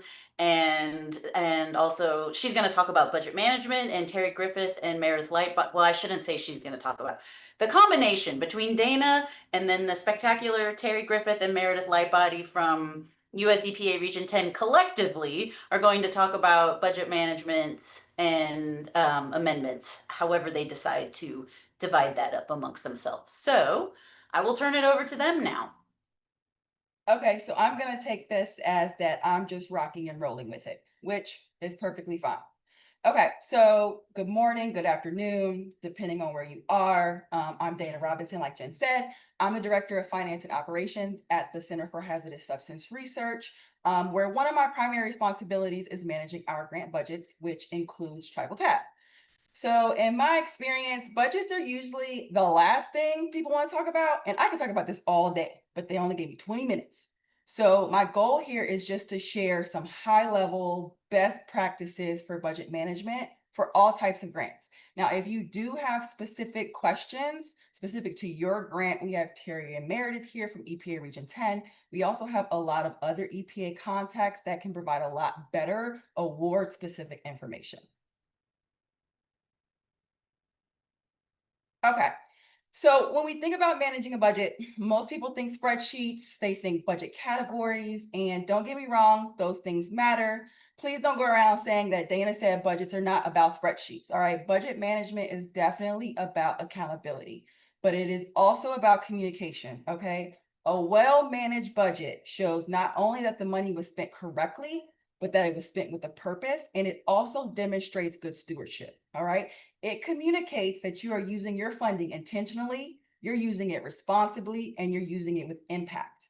Now, I know we could have some people here that are considering applying for a competitive Brownfields grant in the future, but I want you to remember that the story that you tell in your proposal, especially in your budget and your budget narrative, is critical, because that proposal is what becomes your work plan. And once you're awarded, that work plan becomes your obligation. And you will hear me repeat that a lot today. What you will also hear me repeat a lot today, and what seems to be the theme today, is one of the most important relationships you can build is with your EPA project officer, okay? In my experience, they've always been a resource for success. Clear, consistent communication with your EPA project officer will make managing your budget run so much smoother. Now, in addition to your EPA project officer, successful budget management is really a team effort, and each role does have a unique responsibility in keeping your program both compliant and efficient, right? So your EPA project officer is really going to provide the oversight and the guidance, okay? They're going to be your partner in ensuring that your work you're doing aligns with the intent of the grant and complies with all requirements. Now, your finance office, whether it be one person, it could be an entire office, or it could even be you, is going to be the person responsible for the accounting side. So think they're going to manage your drawdowns. They're going to track your spending. They help make sure that the financial backbone of your program is strong. Now, your program staff are the ones that are going to be carrying out the activities, right? These are the people that are spending the money. They connect those day-to-day work activities back to the budget, whether it's personnel time or travel. And the key here is going to be knowing who your key players are early on and collaborating with them appropriately. So this was kind of touched on earlier today. And from my lens, a lot of people do not pay attention to these fine details when they apply for a proposal, right? The first thing they never look at is it a grant or is it a cooperative agreement? I don't know the number of times we've gone for a proposal. We kind of get that preliminary notification. Our proposal was selected, and they attach our proposal narrative, and it is filled with tons of comments, of questions, of clarification. And it is always the budget section. And people are looking at me like, why do they need to know all these details? Why do they need to have the breakdown of travel? And my answer is always the same, because it's a cooperative agreement. And understanding that difference is vital to get you in the right mindset, okay? Because in federal funding, not all awards are going to be the same. So your traditional grant really means that the federal agency is going to they're going to provide the funding, they're going to step back, and they're going to let you as the recipient run the project independently, okay? EPA Brownfields funding is typically awarded as a cooperative agreement. That means that EPA expects to be actively and substantially involved in your project. Now, in my experience in practice, this doesn't mean that they're there to micromanage. Instead, their role is more about partnership, right? They're going to be reviewing your work plan. They're going to be approving major budget changes, and they really are going to help guide your program towards success. Again, this is why that EPA project officer is being drilled today, because it is so important. And under a cooperative agreement, they really are your partner in carrying out this award. So 2 things to always remember is coordination and collaboration is the name of the game here. Okay, so you have your EPA project officer as your best ally, right? But every ally has to have a rule book. Now, for federal grants, one of those rule books is the Uniform Grant Guidance, or called UGG. The UGG really lays out the foundation for how you can spend federal money. Now, when it comes to budgets, there are 3 key terms we all need to make sure we understand. First one is allowable cost.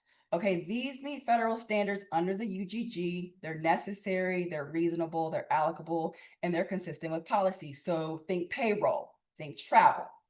Then you have an allowable cost. All right, these are your no cost. These are the off-limit cost under no matter the situation. So think alcohol, think entertainment. And then you have your eligible costs. Now, these are specific to the EPA Brownfields grant or award that you have. So a cost could be allowable under the Uniform Grant Guidance, but not eligible under your specific Brownfields program. So always think of it like a filter. Costs must be allowable under UGG and eligible under the EPA guidelines before you can charge them. Thank you, Terry. All right. So now that I gave you a lot of terminology in like 2.5 seconds, we're going to do just a quick knowledge check. Again, because one of the biggest challenges I see when it comes to managing budgets is understanding what's allowable and what's eligible. All right. So here's our scene. Your community wants to use your grant funds to redevelop an abandoned warehouse, right? Redevelopment is generally an allowable cost under the federal rules, but the grant guidelines for your award specifically exclude redevelopment. So our question is, can you charge it to your grant? And you can just take a moment and you can put the answer in the chat because I didn't get this early enough for a fancy poll. So we're just going to use our chat today. So what are we thinking for, can we charge it to our grant? Okay, seeing some no's. Oh, I like the exclamation point, no. Okay, I like it. I like it. And you all we're going to be on it. All right, so for those I got in my comment section for C, you are correct. So even though redevelopment is allowable under UGG, your grant guidelines say it's not eligible. So always remember our filter. Check both Uniform Grant Guidance and your specific grant terms. Okay, so now that we all know what's allowable, unallowable, eligible, next critical piece is documentation. Document. You know, people hate to see me coming because I'm usually coming with some form of something we need to document because in my opinion, this is really the most important part of a program or one of them. As the saying goes, if it's not written down, it didn't happen. So there are 4 things I want you to keep in mind when you're thinking about documentation. All right, so every time you draw down funds, i.e. you spend the money, it needs to be directly connected to your budget and your work plan. So remember our filter. It has to be allowable, it has to be eligible. Now that drawdown must be backed by some form of documentation. Think payroll, think receipts, think invoices, think contracts. Now, under the Uniform Grant Guidance, you have to keep those documents and records for at least 3 years after you submit your final financial report. Now, some organizations may require 5 or even 7 years, so you always want to follow the strictest rule, right? K-State is we have to keep them for 5 years. Now, even though resolution is the last step, resolution is really about being proactive. So if something doesn't make sense to you, maybe the numbers from the drawdowns don't match the reporting, or you're even unsure if documentation will suffice of what you have, do not wait until the last minute. Talk to your EPA project officer. I promise you, they would much rather help you resolve an issue earlier than have it surface later, i.e. an audit. Again, I cannot stress enough here. Strong documentation is what is going to protect your program. It is what's going to prove your credibility and is what is going to tell the story of how your funds were used. Okay, so now the fun stuff. Well, it's fun for me. So you get the award, we're all excited. Yay, congratulations. Now, remember what we said earlier, though, that your proposal now becomes your work plan and your work plan now becomes your obligation. So essentially, you have already told EPA in that work plan how you plan to spend every single dollar of that funding. Okay, so I want you all to remember that this is not a blank check to do what you want to do with it. So if we say that the Uniform Grant Guidelines and the Brownfield Guidelines are EPA's rule book, then your work plan is now your rule book, of course, in addition to your terms and conditions. So every time you are making a spending decision, you always want to check your work plan, y'all. I don't print it, bookmark it, smoke screen it if you have to, whatever works for you. Because one of the most common pitfalls I see is that as soon as the award comes in, people start wanting to buy equipment over $10,000. They want to buy this, they want to add that. And my first question is always the same. Is it in your work plan? And if you are ever unsure after reading your work plan, always ask your EPA project officer or ask your finance office. Okay, So we got our award, we got our work plan. Now we can start spending. Okay, managing a budget isn't just about what you can spend it on, it's about how you track that spending. And you really want to start, in my opinion, by tracking at a category level. So think personnel, think travel, think supplies. That gives you that big picture view of where your dollars are going. Now, depending on your work plan, you may also need to track by task. So for example, in your work plan, task 1 might be community engagement, task 2 might be site inventory. Each has its own budget, and you need to know what those are in addition to those budget categories to make sure you're staying on track. Now, how you do that is you want to make sure that you're comparing your budget and your approved work plan to what you're actually spending. I would suggest at least monthly. That habit really helps you catch problems early and make any adjustments before they start to snowball. Now with this, I do want to point out, you may not be the one that's actually keeping track of the actual spending, okay? That could sit with your finance office. That's why it's so important to know who your players are and build that collaboration. They may handle the finance side, they may handle the accounting, but you are the one that ties that spending back to the work plan. You are the one that knows if it's going in the wrong direction. Now, if you do go in the wrong direction, because sometimes our story has to change. Again, this is when you want to communicate early with your project officer. I promise you, from personal experience, it is better to find out and figure it out earlier rather than later. Yes, Jen, that's exactly who I was thinking about when I wrote that. Is it in your work plan? Okay, so I want to touch on just a few budget categories that come up most often. The first one, usually the largest, is personnel. Best practice here is going to be track your time accurately. That means using whatever your organization's system is. That could be timesheets, that could be punch cards, Intuit, Paycom. There are a lot of things out there to track time. You always just want to make sure you have clear documentation that directly matches the work that is being performed to your work plan. Okay, you also want to make sure that the salaries align with your approved budget. If you have a work plan that has 0.5 FTE for a program manager, then your payroll record should reflect 0.5 FTE for a program manager. You will also want to make sure to document that the roles and responsibilities for those that are working on your program connect to the work being done in the work plan. You can't have roles and responsibilities that describe them being a veterinarian, but then your work plan has nothing to do with animals, right? Like that story doesn't align with each other. So how do we do that? I want you to think of this in kind of like 3 parts when it comes to payroll. Okay, so timesheets. You should have some form of documentation that shows the employee's name that are working on the project, their title, the dates they work, the hours that are being charged to this grant, and task if applicable. You'll also want to make sure that you have some type of payroll register, which is the documentation that shows how much the person was paid. So think gross pay, fringe benefits, deductions, and also where that money came from. Now, you do also have that additional supporting documentation, which are things like the person's approved position description. Like we said, that's not going to be describing a veterinarian. So that is your documentation that shows how their roles connect to your grant and your work plan. And you always want to make sure that you have proof that they actually got paid. So think direct deposit.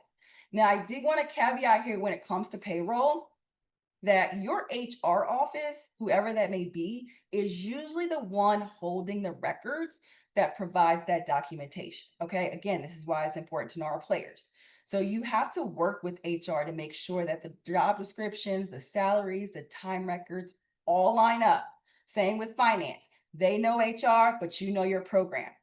And one of the easiest tips that I've learned over the years that's made it easiest for me is, and this isn't just about payroll, this is just big picture, is to use unique project codes, especially when you can have multiple cooperative agreements, you can have grants, you can have somebody say MOAs, you can have contracts, all in one project. So that way it makes it easier for you to pull out exactly how each dollar was charged accordingly. It just makes it easier over the long run to make those connections. Okay, so we're gonna do a quick knowledge check, okay? Because there we all are. We're being good stewards of our funding. we're reviewing our spending for the month, because remember, we're going to do this monthly, and you realize that your travel funds really at this point aren't being spent as expected. Personnel costs a little tight because they always are, and you have this surplus in travel. What do? Man, you all are on it. So smart. I don't even need to be here. I like it. Good. Okay. So B is the correct answer. You always want to work with your EPA project officer. I feel like at this point, it's like the always pick C. Always pick the answer that says work with your EPA project officer. So remember, they want to know early. And Terry and Meredith will talk later about what will happen if the situation does change, because it can change and everybody is understanding of that. Okay, so with that being said, next category is travel. Now, travel costs are spelled out in the Uniform Grant Guidance, right? That section makes it very clear that only staff travel is allowable and the costs have to be reasonable and necessary. Okay, and yes, travel is an eligible cost under Brownfields grants, but the catch is that it has to be in your approved work plan. Now, if it is in your work plan, when you do travel, you want to stick to approved rates. So per diem, standard airfare, mileage, right? Those rates should line up with the federal standards and your organization's policy. My experience, organization policy usually is pretty good in line with the federal policy. Now, because we are all great stewards of our funding, right? Y'all, we're not going to Ruth's Chris, okay? We're not flying first class. And we're definitely not out here trying to book deluxe honeymoon suites with heart-shaped jacuzzis. The costs have to be reasonable. When it comes to travel, I would probably say this is one of the ones where documentation is the most important. You always want to keep receipts. You want to keep agendas, approval forms, right? You want to make sure that you tie each trip's purpose back to your activities. So you should always know the who, what, when, where, and why that travel mattered for your project. If you can connect those dots, that's usually 95% of the battle. Last thing I want to talk about is indirect costs, okay? And I want to preface this by indirect costs are tricky. Best advice, the advice I'm going to continue to give you is when in doubt, check with your EPA project officer and your finance office. But one of the most things that's usually the most confusing is what can be considered an indirect cost. So I'm going to try to give the easiest example that I can about the difference between indirect and direct. So if you have your program manager that spends 50% of their time on your cooperative agreement, right? Their salary and fringe for that 50% can be charged directly to the grant because you can clearly connect those hours and duties to your work plan. Now, on the other hand, you could have the HR department that processes the payroll for every employee across the organization, not just your program manager. So because HR supports multiple programs, those costs can't be tied to just one project. So instead, they are usually recovered through your indirects. So the key here between the difference is if the cost can be tied directly to a specific task or activity in your work plan, it's direct. If it's a cost that supports the overall organization or multiple projects, it's usually indirect. Now, when managing indirect costs are allowable on 128A 104K Brownfields grants. But in order to charge them, you have to have your approved IDC rate agreement and it has to be in your approved work plan. And always, always, always talk to your EPA project officer if you are unsure or if something changes. Because I've heard on the grapevine that some organizations do change their IDC policy mid-grant.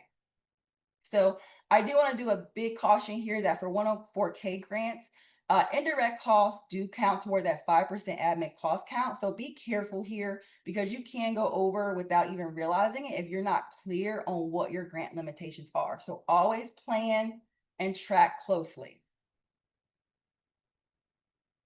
All right, so last little test your knowledge, okay?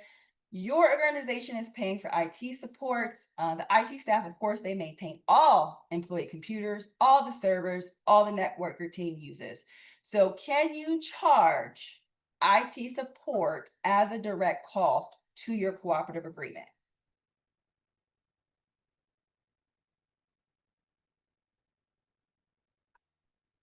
Okay, I like it. I like it. Yes, correct answer is C, because IT support benefits your entire organization, not just your Brownfields project. Okay, so to wrap up all of this information in one easy bow, hopefully, key takeaways from today are: first, spend according to your work plan. Y'all, that is your rule book. It keeps your budget aligned with the story you are committed to telling. Second, you want to make sure to communicate and explain any changes proactively with your EPA project officer. They are literally going to be your best ally. There is a reason that keeps getting repeated today. Third thing is, you always want to be transparent and diligent. Good records, careful tracking, make your story credible, not just to EPA, but your community and leadership. And really, it is a key factor if you ever want to go for other cooperative agreements or grants in the future. So with that, here is my contact information. I've only been monitoring for answers. Are there questions that we can answer, Jen? Yes, Dana. Thank you so much. That was wonderful. How am I continuing to learn new things from you? Well, don't say that out loud, because that's terrifying that you don't already know these things. No, because never mind, I'll stop talking. So we did get one question that came in, and I'm pretty sure that this is going back to the travel example that you gave, where you didn't use all the travel money. But if I'm not correct, Joey, you can correct me. So Joey's wondering, if the project officer is not contacted, would the 10% rule be used if the rule is within our PNP? Yeah, so that's a good one. I didn't really touch on the 10% because I don't really like talking about the 10%. So if I understand correctly, we're probably talking about the 10% leeway that you have. So with any budget category, you can go over, under, within 10% without it requiring approval. So technically, yes, you could continue to spend travel as long as you're within that line item and it's not kind of going over. But at the end of the day, you always want to make sure, no matter what, you're checking with the project officer. So that one is kind of twofold. Yes, Terry. Thanks, Dana. I think I'll just add that the 10% is kind of a threshold for a formal amendment that we would need to do through our grants office. So think of it that way. So you definitely still want to be in contact and discussing changes so that we can make sure that you might just need like written approval from EPA, and the EPA project officer can do that, or we may need to go forward and do an actual formal amendment to the grant. Yes, which is why I don't like talking about the 10%. Because as soon as people find out, oh, I have 10%, before you know it, next day they're over 15%. And now we are in a whole different bucket. So yes, technically that's the correct answer. Just make sure you're keeping an eye on it.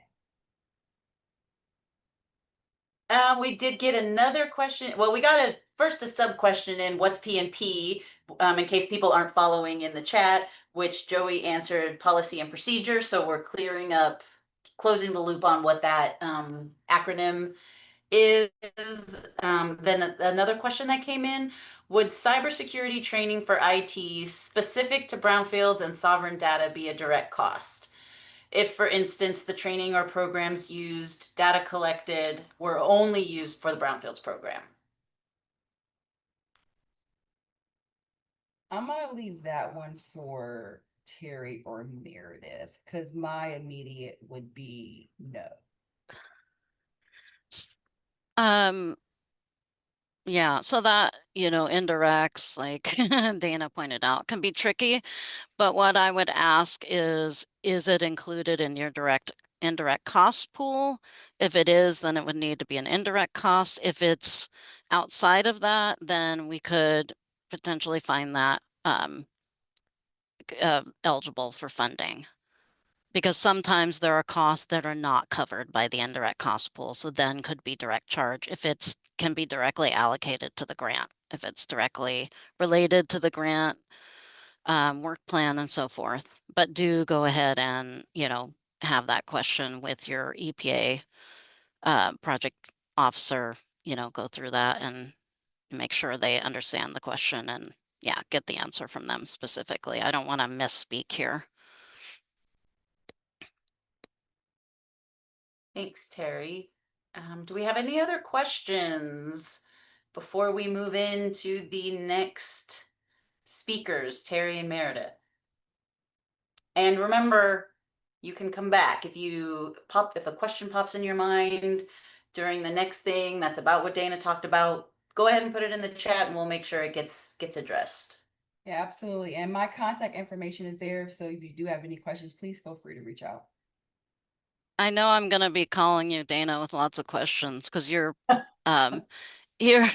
presentation was awesome. Thank you. Thanks. Yeah, absolutely.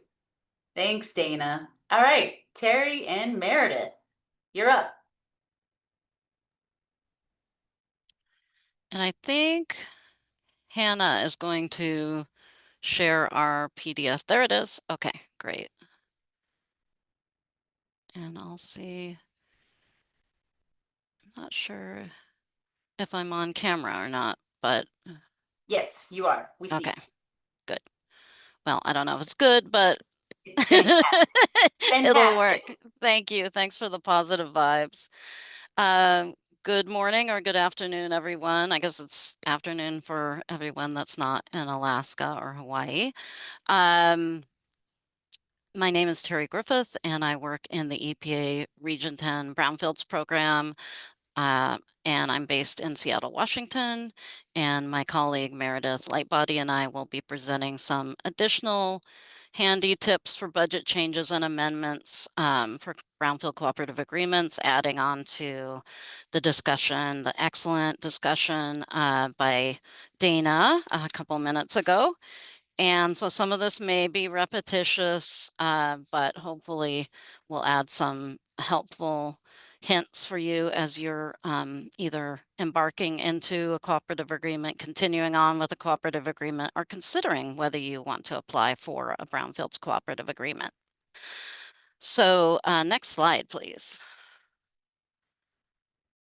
And I'll just say that we know some of this is a little bit dry material or could be, so we thought we'd add some fun pictures of furry friends and other things to entertain you. The last slide was Meredith's dog Lupin at Bryce Canyon.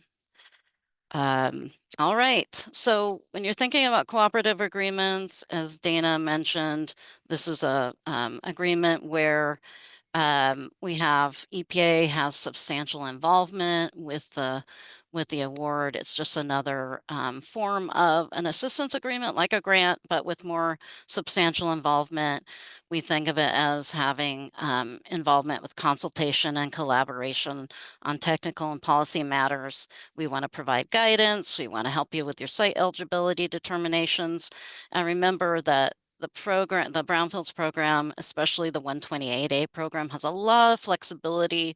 So it's a way for us to kind of help you troubleshoot your barriers and challenges and tailor your program to your needs. And as has been said many times, this is a partnership.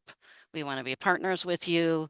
We want to make sure that you feel comfortable reaching out. Don't be afraid. We're just people.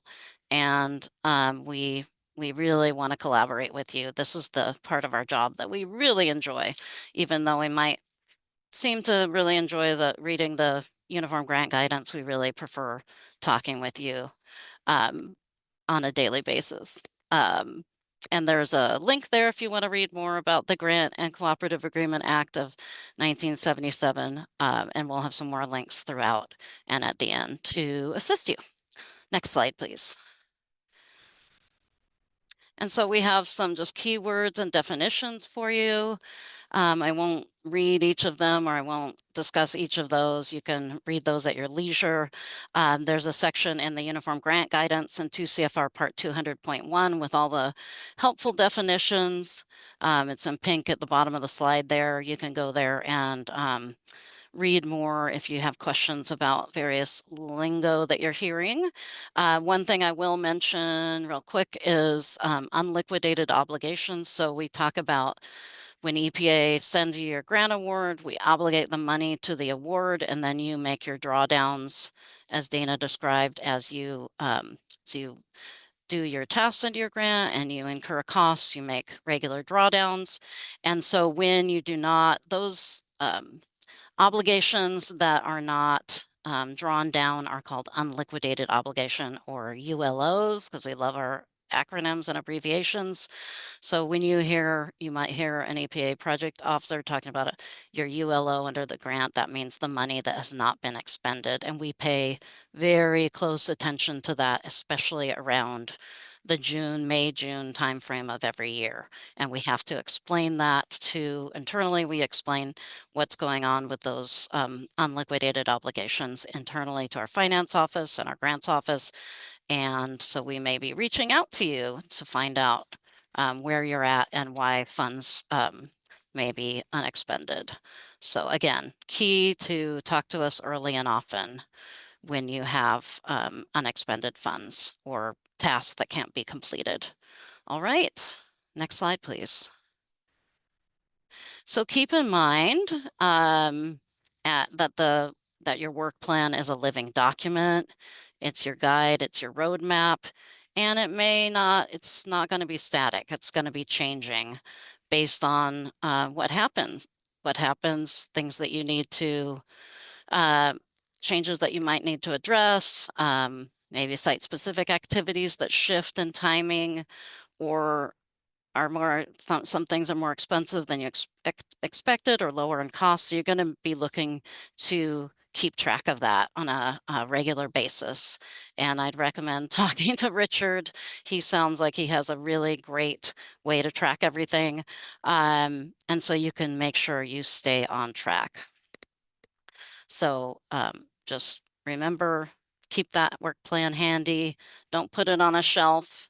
Dust it off, get it out, and check it on a regular basis. All right, next slide, please. And remember that, like you've been hearing, communication is key. Communicate early and often. We're ready and available to discuss any envisioned changes you have or barriers you're experiencing, problems. We want to help you. We want you to be successful. And so we're here to help. And we want to make sure that you stay in compliance with terms and conditions. And we do have a sufficient progress term and condition to help you keep on track. And that becomes very important in the terms and conditions. It's laid out specifically, but we'd like to make sure that we're already on track before we get to those key milestones that we look at under the grant. And so be mindful that all changes must be within the scope of the grant agreement. So with 128A, there's quite a bit of flexibility. We want to make sure that the work plan stays, that you can stay nimble if you need to make changes. With the competitive grants, the MAC grants or MARC grants, multi-purpose assessment revolving loan fund, and cleanup grants, those are a little bit have a little bit more rigidity about the tasks that you laid out, but they also can be flexed depending on situation. So just make sure, reach out, talk to us, and we can help you make any changes that you need to make. All right, next slide, please. All right, typical amendments in Brownfields grants. So we just listed some amendments, types of amendments there. We've got no cost extensions, which of course require a strong justification, scope changes, incremental funding amendment, supplemental funding amendment, and major rebudgeting. And that usually major rebudgeting is when we're talking about the over 10% threshold. And that can mean different things for the 128A State and Tribal Response Program versus the 104K MARC grants. So just keep that in mind. It's flexible and there might be nuances between regions. So just, again, talk with your regional EPA project manager. I just will make a note about the no cost extensions.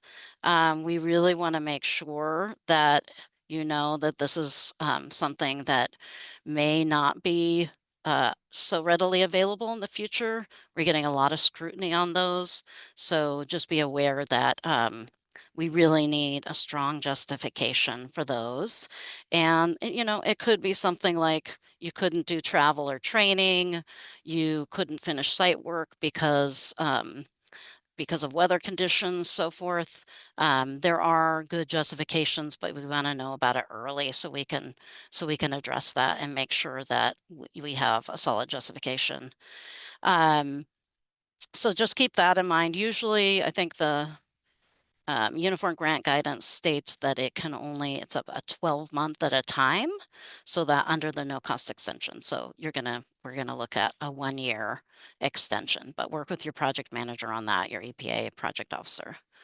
And then let's see, incremental funding amendments and supplemental amendments are related to funding or funding actions, whereas a no cost extension is not a funding action. But sometimes, I will just to back up to the no cost extension. Sometimes with a no cost extension, when you go into that, you can also make other changes. Like you might have some, you want to have a refreshed work plan. You might have some key personnel changes. So make sure to work with your EPA project officer to kind of combine all those at the same time and get them all taken care of. So you're all good to go. And then on the incremental funding, that's usually a multi-year work plan where you submit a 2-year work plan and then we incrementally fund it. Incremental and supplemental are usually specific to STRP or State Tribal Response 128A. So 2 different types of funding. Supplemental is where you add the funding year by year. And like I said, different regions have different processes, so be sure to reach out to your regional PO. And we usually work with you to determine whether it makes sense to do a multi-year work plan, supplemental, incremental, and yeah, so we do that. It kind of goes hand in hand with deciding on, whether a grantee should do quarterly reporting or semi-annual and so forth. So it can be very grant specific. So 128A, when you do your funding requests that Richard talked about earlier, those are meant to be for a single year. So you really want to think about the funding that you need. Things can change. So, you really want to spend within that year, but sometimes you need flexibility for a no cost extension to go into the next year, or maybe you have some funding that you have kind of at the end where if you do a supplemental amendment, you can continue those tasks. But you want to be really checking to make sure. You don't want to wait until, August 1st to realize, oh my gosh, I didn't get these work plan tasks done and now I have all this extra funding. So make sure to plan ahead, as we've been saying. Next slide, please.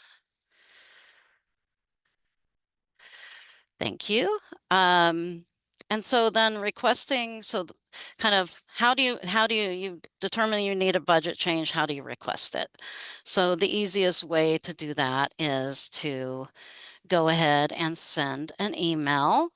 And as we've kind of touched on, there's certain things that definitely require prior approval. We have a link there to the 2 CFR Part 200.407, where all those costs are listed. Equipment is one of them that's been discussed, travel costs. So if you don't have any travel in your budget and you determine you need to go on a trip, or you're changing one trip, you did plan to go to the National Brownfields Conference and now you're going to the Tribal Lands and Environment Forum instead, please make sure to reach out. And sometimes we can just approve those through an email. Sometimes we need to do an amendment, as I kind of mentioned earlier. All right. Next slide, please. Okay, as I mentioned, don't forget to start with an email. If, you can start with an email and just say, hey, I need to talk. I have some things I want to discuss. We can set up a Teams meeting. We do prefer email because sometimes we're in a lot of meetings. We won't get your phone call. And we have a phone system that is kind of hard to use, let's be honest. So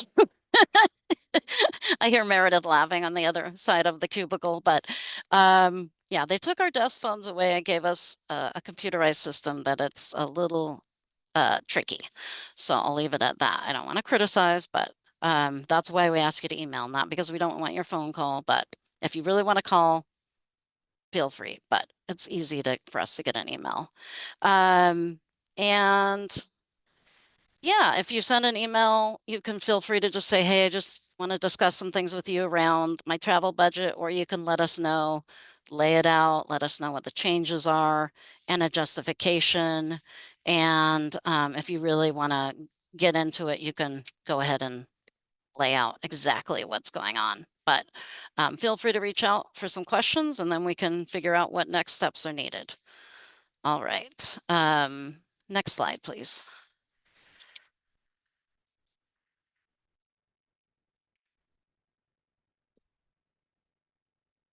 All right. So I feel like I'm going over, so I'll try to speed along here because Meredith's going to show some examples of how to put this into practice. So I think Dana did a good discussion on kind of costs must be allowable, reasonable, necessary, allocable, and eligible. Could probably make a little fun song out of that. But you know, there's different things that you need to consider. And of course, she did a great discussion on, you know, it can be allowable, but it might not be eligible. So one quick example of that might be if you received an assessment grant under 104K, CERCLA 104K, you can't do cleanup work under that because that's not in the guidance. It's not included in the guidance for assessment grants. And so that's just that those cleanup costs would not be eligible. So, and of course, we can work with you on that. But when you put in your competitive proposal, that'll all be laid out in the guidelines, and then you'll want to just, you know, then we'll create a work plan and we'll follow along with the work plan, and all should be good. If you want to read more, feel free to check out the 2 CFR Part 200 Subpart E cost principles. And that goes into more detail on the allowability and so forth.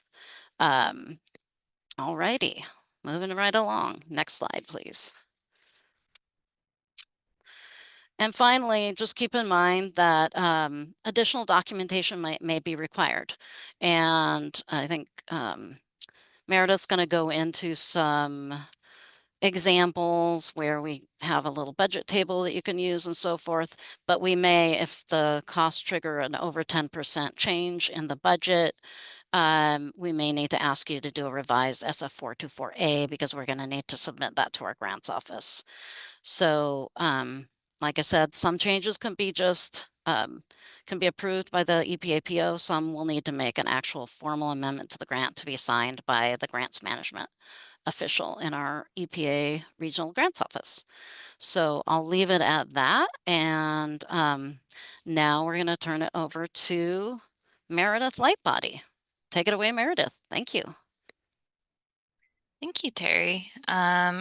So here we have an example scenario. Your program has been selected to present on your STRP, or State and Tribal Response Program, at the Environmental Steward Summit in Juneau, Alaska. This travel cost was not previously budgeted for, but you do have funding in your travel budget category for a different conference. You decide that the conference in Juneau better meets your work plan objectives, and the costs are slightly higher for the Juneau conference, but there is funding available in other budget categories. What should you do next? Next slide. You should send an email to your project officer or talk with your project officer. This is a great example here. This is A+ work. Do not feel like you need to do this much detail.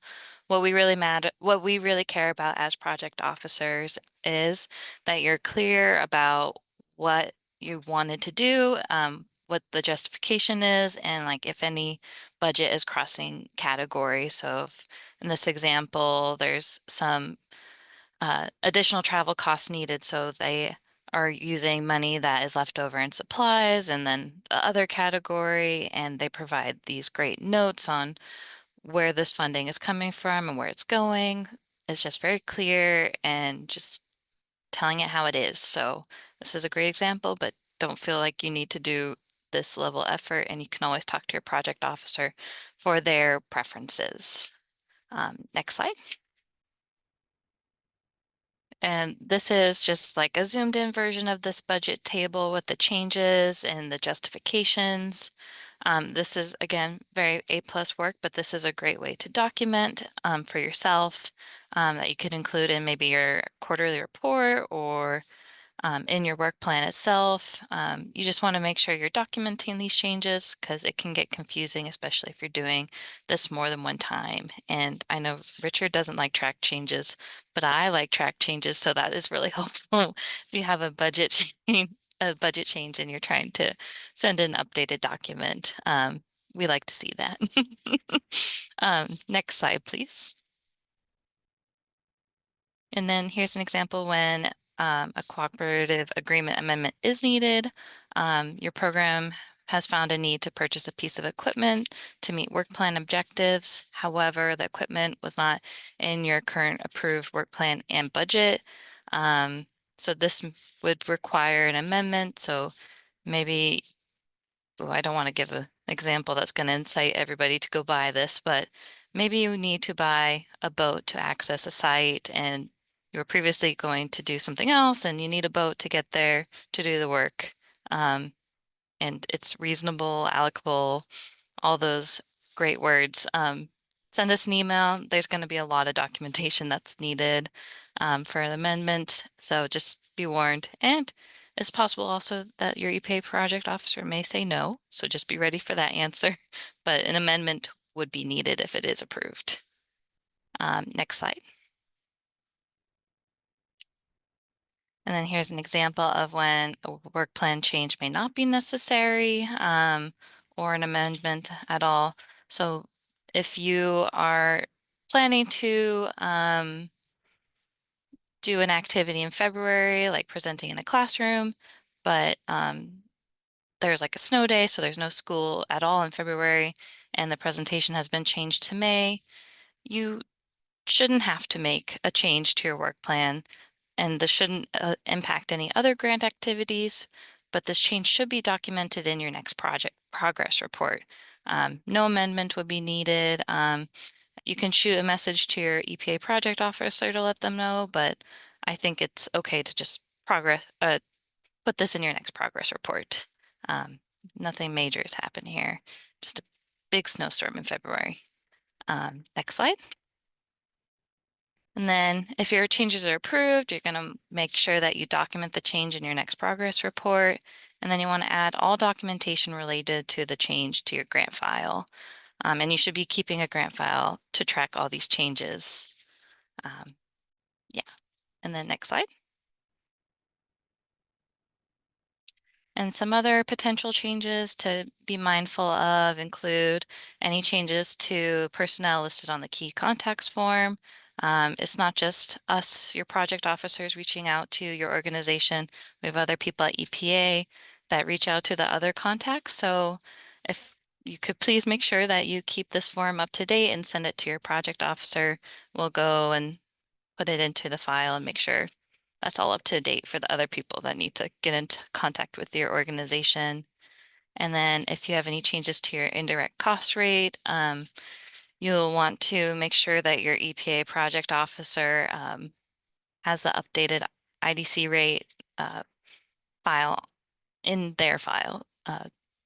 So yeah, if you have questions on that, reach out to your project officer. And next slide. Oh, can we go to the next slide? Thank you. And we'll go back. Oh, go back one. This one. Thank you, Hannah. True or false? This is put your, oh, I thought this, my brain didn't work when I put this together. Oh, next slide, Hannah. True or false, work plan should never be changed. In my head, I put an animation that wouldn't tell the answer, but alas, I did not think that far ahead. False. Work plans are living documents and they have the ability to change. As we've been saying this whole presentation, communicate your changes with your EPA project officer. Anything that needs to change, let us know. And we'll let you know if there's any additional documentation that's needed or if an amendment would be required. So yeah, and then if we go back one slide, Hannah. Thank you. And now I have a poll question that we can put in the chat, little interaction. Which of the following should you contact your EPA project officer about for prior approval? Adding a trip to a regional conference. B, procuring a different model of drone that is similar in price and features as to one in your work plan. C, purchasing software to process drone data that wasn't included in your approved work plan. D, swapping travel for site-specific work that isn't in your approved work plan. E, all of the above. F, A, C, and D. Just put your answers in the chat. I know that's a lot of words on the screen, so take your time.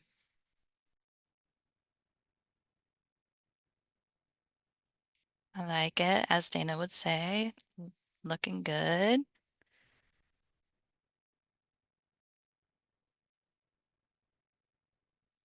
Looking good.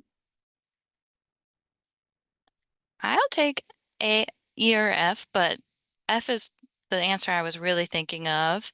If you do have questions about this, you can ask your project officer, but usually if something that you're planning to buy is like a different model and it's about the same, you don't usually need to have prior approval, but always if you're ever doubting it, just ask your project officer and let them know, but it should be fine. Yeah, and then we can advance 2 slides, Hannah. Thank you. And then here's just a list of resources about EPA grants and budgets and participant support costs, all these other great things. These will be available after the presentation, so look out for the email with the links to all this stuff. And yeah, I think that's that. And I think one more slide or 2 more slides. And then we got key takeaways before you go take a cat nap, because this was very boring to listen to me talk about budget change amendments. Make sure you are always working from your current approved work plan. Make sure you document everything. I hope this is all getting through to you. Communicate early and often. I think that's been said 100 times today. And then always ask for permission and not forgiveness. We're here to help. We don't want to get you in trouble. It's a big part of our jobs to make sure that everyone's complying with the terms and conditions. So we're all here on the same team. And yeah, we want to make sure you get to do whatever you want to do, as long as it's in your work plan or communicated to us. So thank you, everyone. And I think our contact information is on the next slide. Yeah, thank you. Awesome. Thank you so much, Terry and Meredith, and also Dana. Admittedly, none of these are my favorite topics, but I feel like I laughed and really enjoyed myself listening to all of you. So appreciate that. Hopefully, everyone else feels the same way. We did have one question that came in, although we're monitoring, looking for more questions to come in. So, is 128A grant negotiable? If so, how much of the amount can be negotiated? And if the amount is less than $10,000, do we negotiate it or return the amount?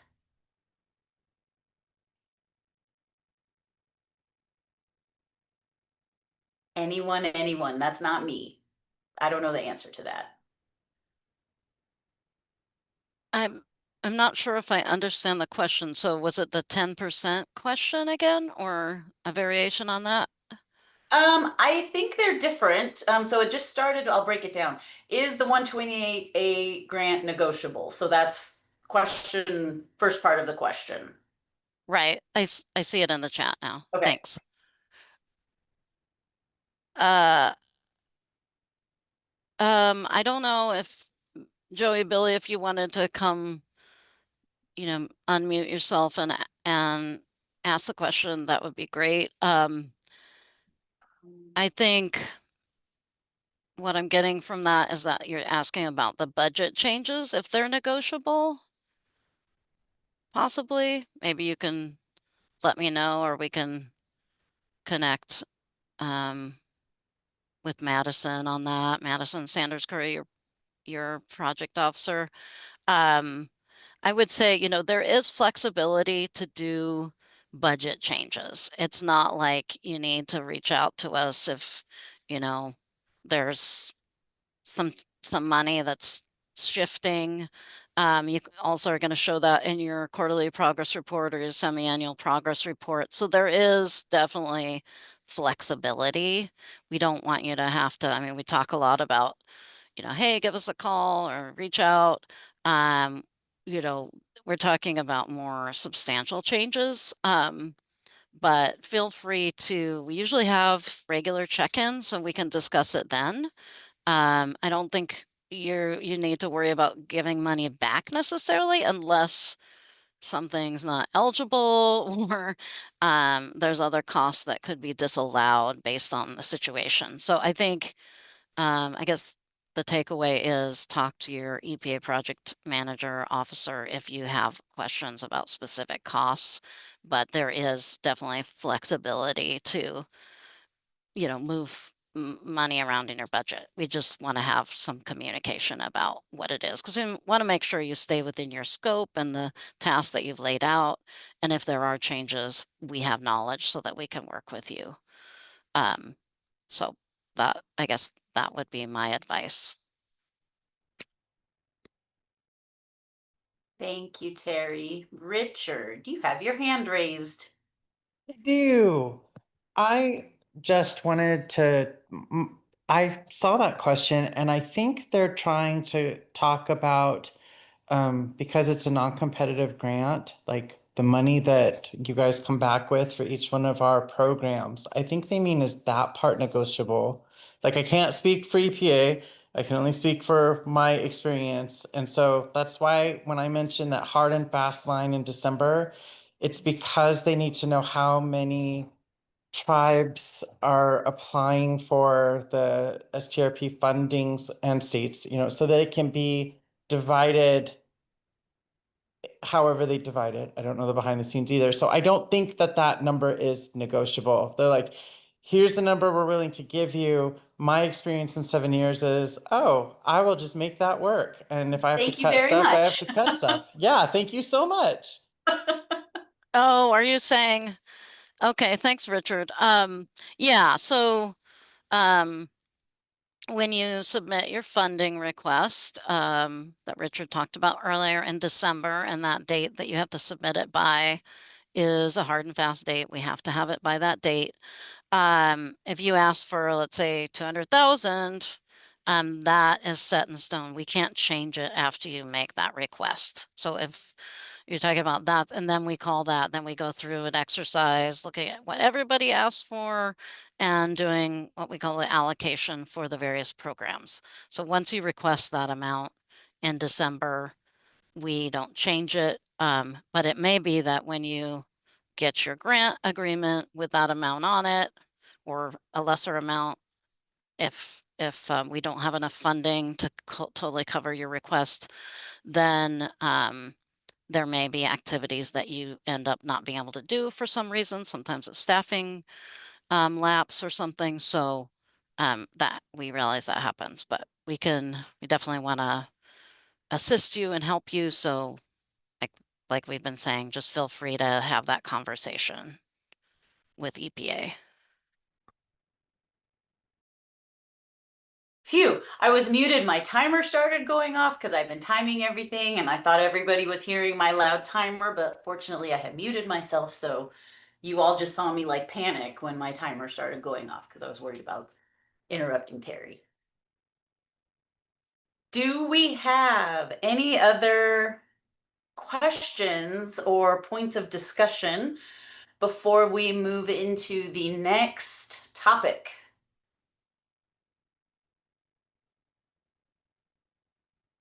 Okay, I'm gonna take that as a not right now. Oh, thank you for the reminder. We have another poll question. It is a good thing Hannah's on top of things here. Poll question number 2. Let's take a couple of 30 seconds here for this one. IDC can be charged to your grant even if your program does not have an approved IDC rate. True or false? Who wants to tell us what the answer is? Not everybody all at once. Okay. Oh, Terry, I'm muted. Amy Jean put something in the chat. She said yes, but you can only charge the de minimis amount of 15%. But I don't know if the question was related to if it's not laid out in your budget, your approved budget and work plan, your budget agreement, or sorry, not your budget agreement, but if it's not in your cooperative agreement or it's expired, you cannot charge to the grant for that.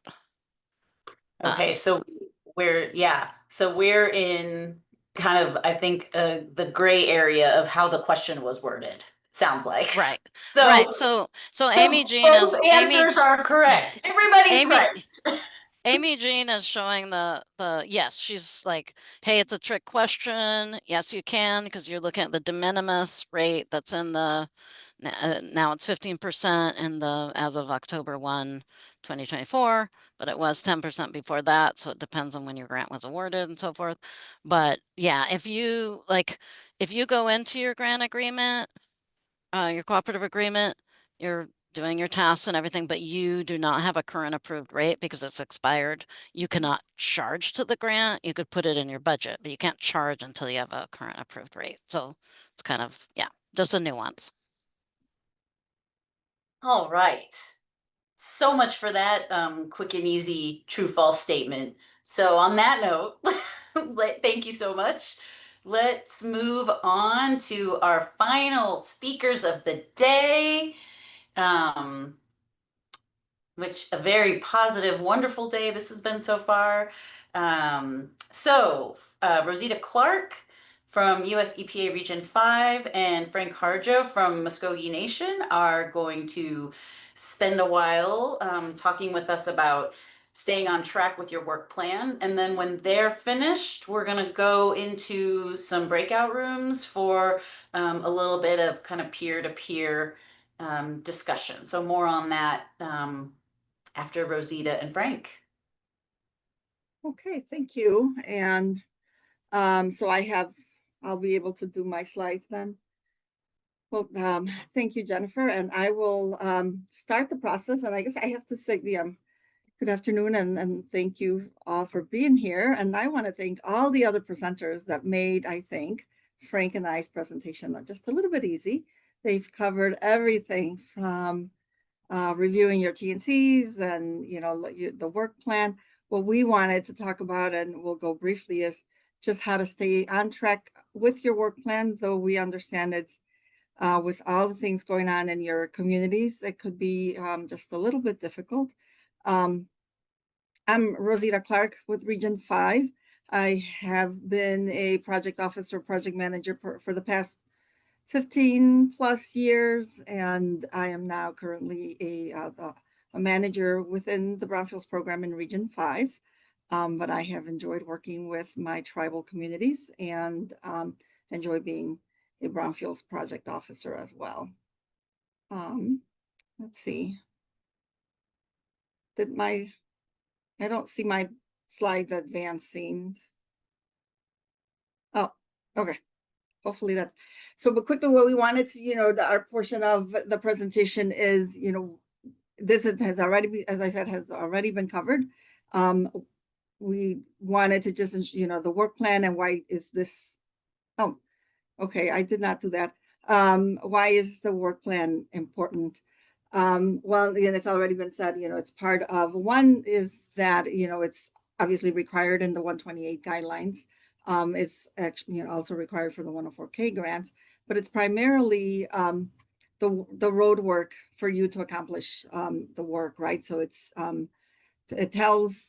for you to outline the work that you're going to be doing, but it also tells us as EP, the EPA, how you're going to be doing the work and what your priorities are, how you're going to be accomplishing the goals that you have. Again, it's an agreement between you and EPA with how you're going to be doing the work and managing your funds.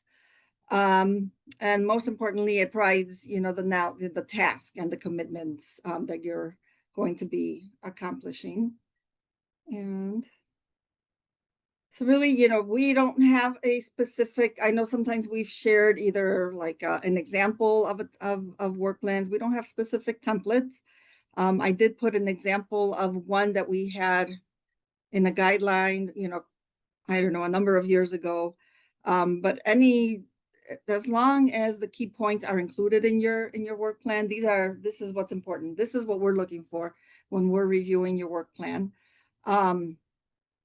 Obviously, information on your work plan, making sure that the work plan is clear, that it's clearly written, that your project officer knows what you're trying to do and what you're trying to discuss. It has been discussed, I think every presentation ahead of us has mentioned that, communication is important. So being able to communicate with your project officer, even as you're developing your work plan. You could have been in this work, this might be your 5th year or your first, especially if this is your 1st or 2nd year, but definitely have that conversation as to this is what we're thinking of doing, this might change for next year. These are our goals, and having that conversation early on. So then, outlining those goals and objectives, these are your objectives, right? Of course, we have to remember for the 128 specifically, and that's what we specifically covered here, is the goals of the 128. You have your elements, right? You have under your 128 guidelines, the specific 4 elements that you have to cover.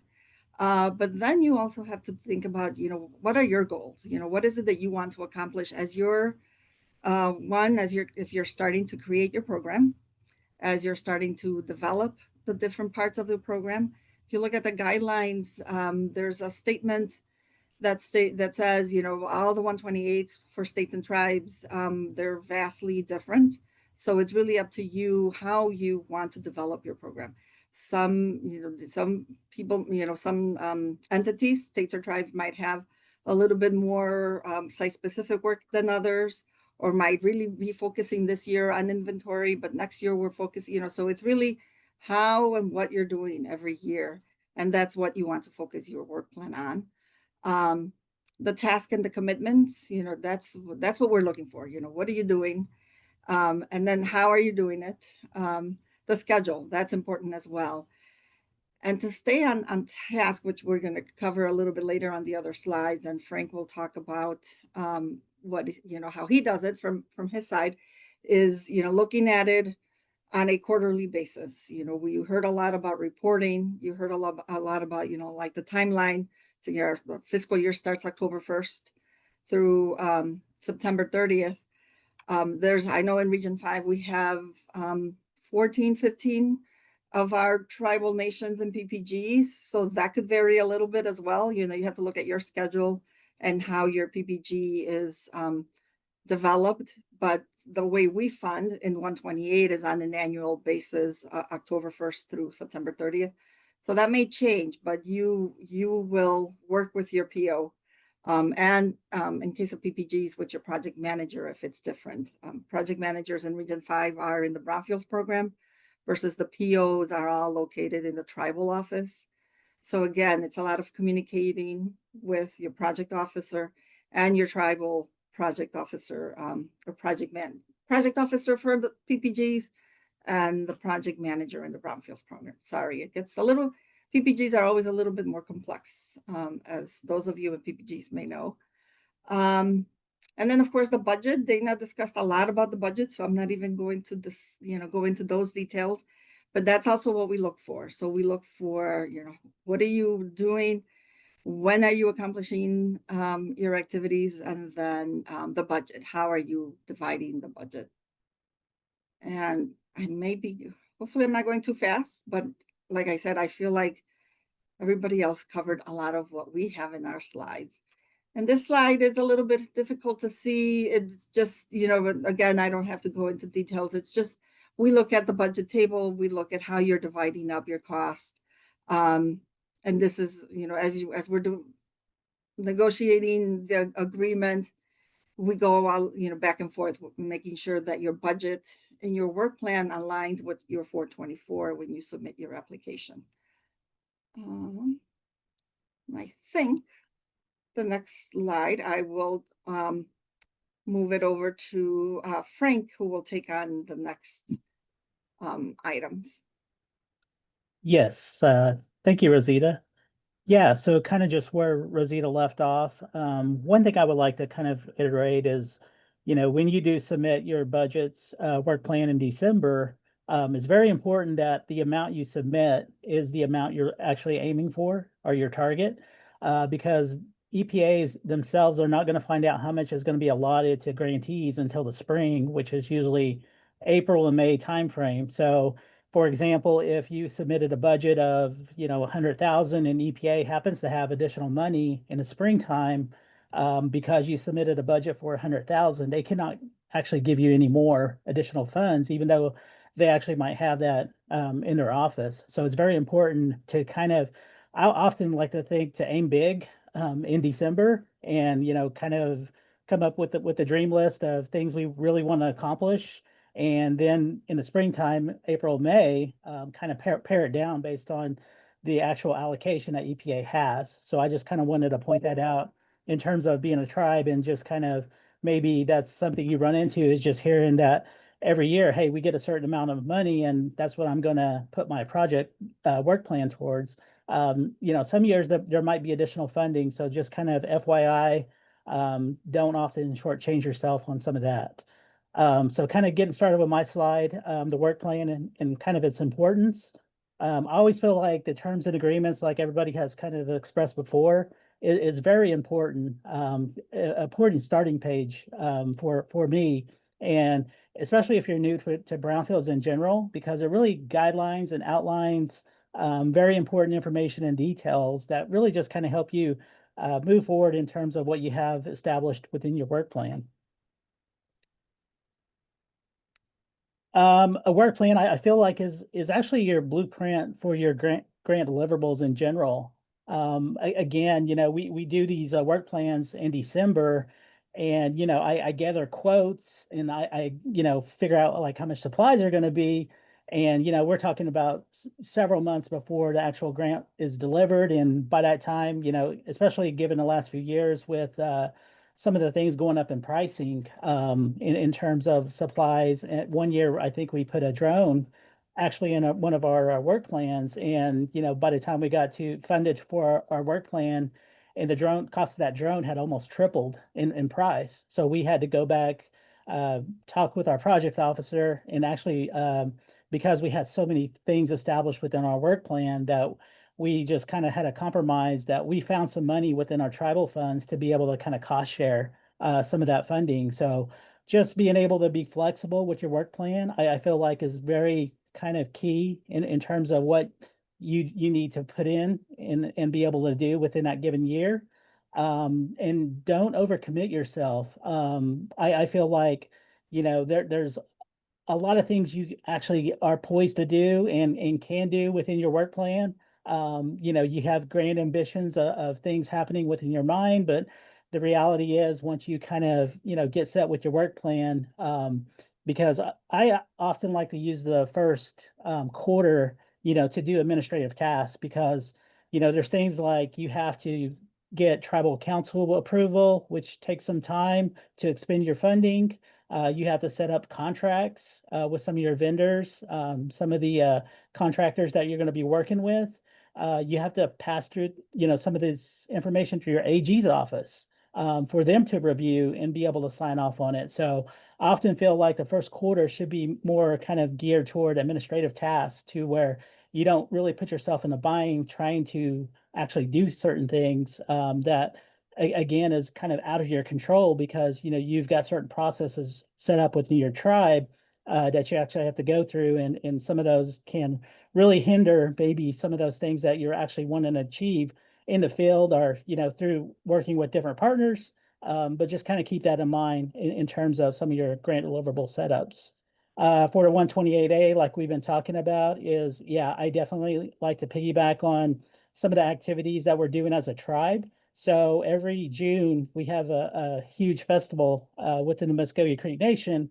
So I'll often piggyback with outreach within that time frame, knowing that it's going to happen every June, and working with different partners, we're able to kind of accomplish some of those tasks. So really, again, planning comes in key whenever you're setting up your work plan and kind of how you're wanting to basically kind of accomplish some of your deliverables throughout your grant.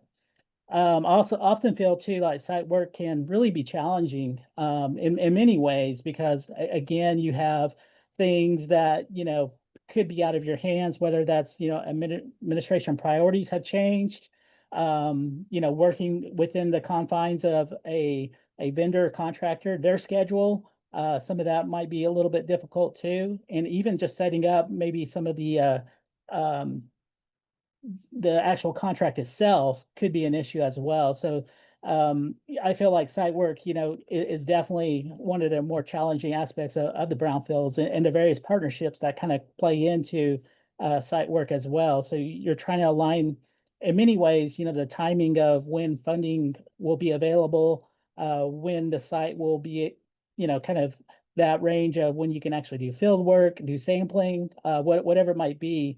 So just kind of, again, give yourself some leeway in terms of when you look at site work, oftentimes these site works can take, multiple years to accomplish.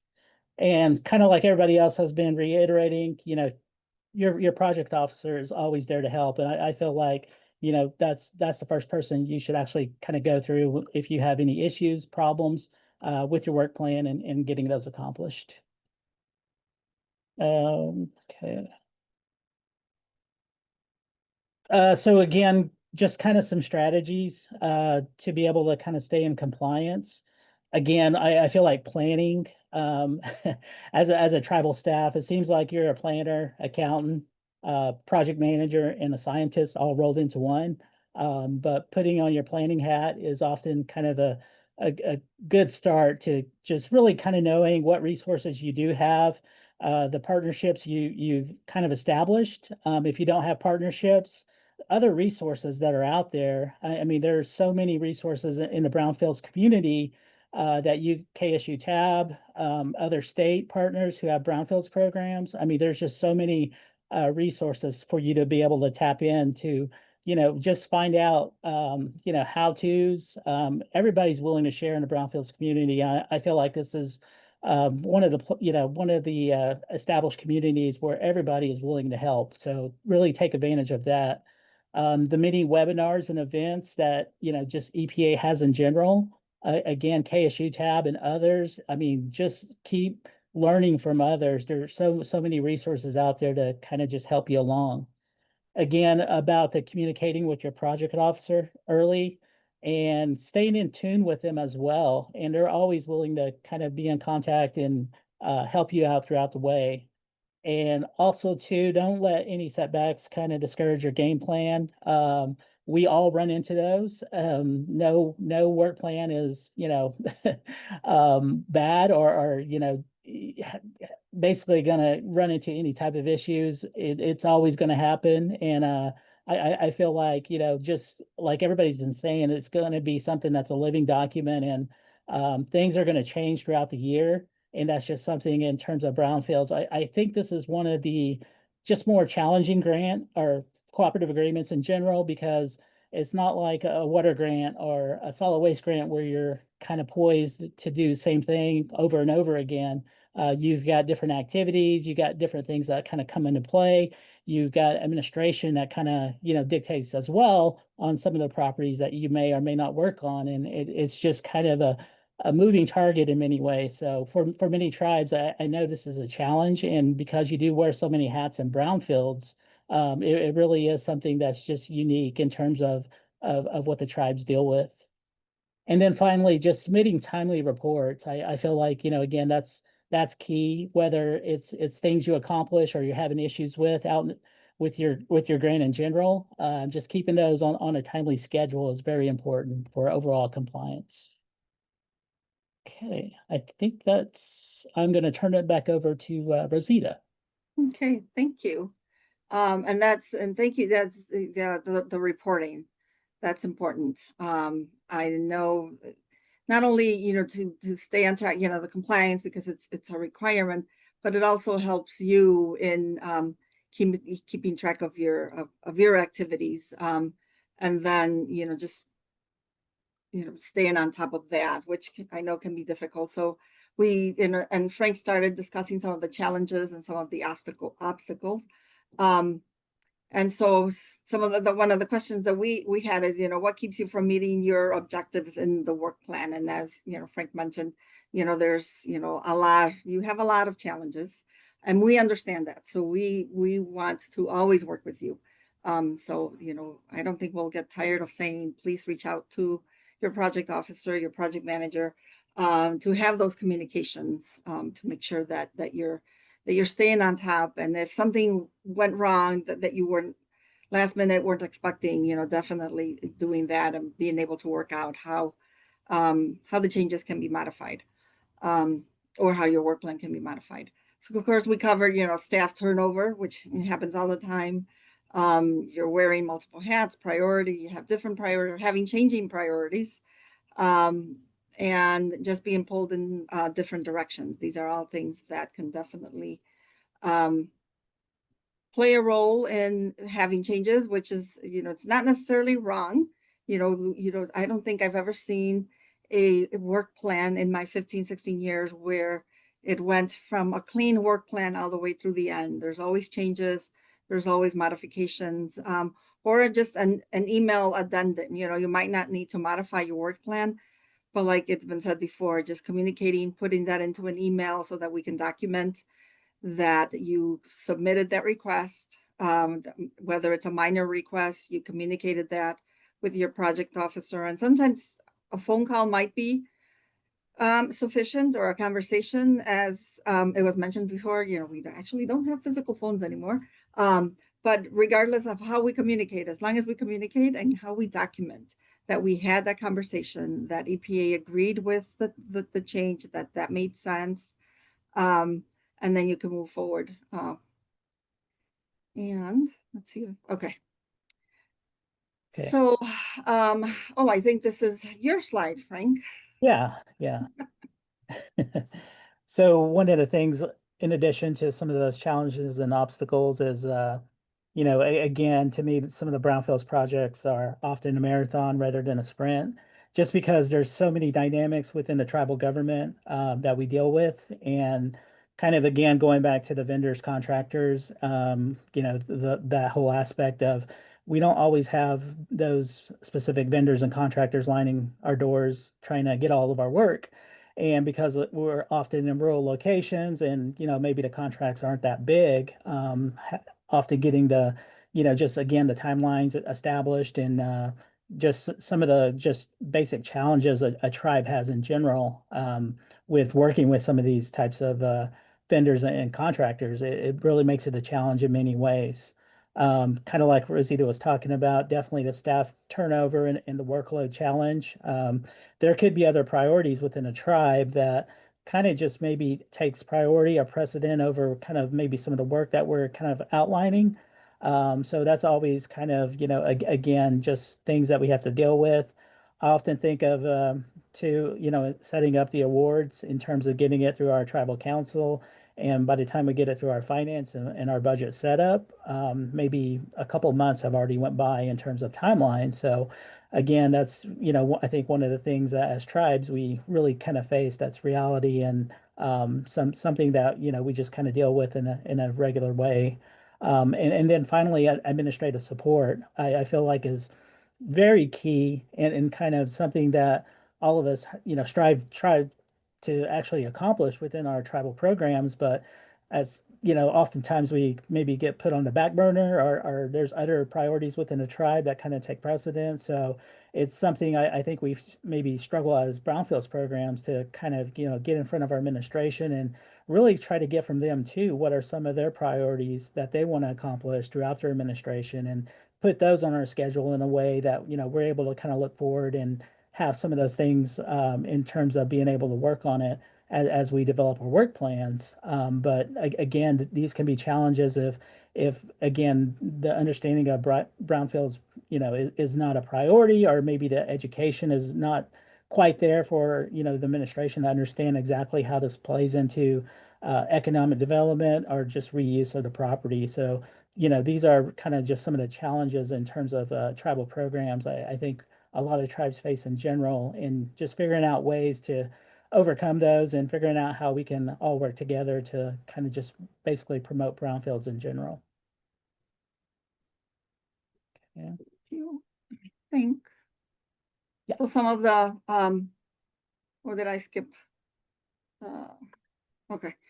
So some of the best practice tips and tricks. I'm not sure if this was yours or mine. I guess I'll cover it, and you or Yeah. it was just yours, Frank. Okay, so well, we'll just cover some best practices, tips and tricks.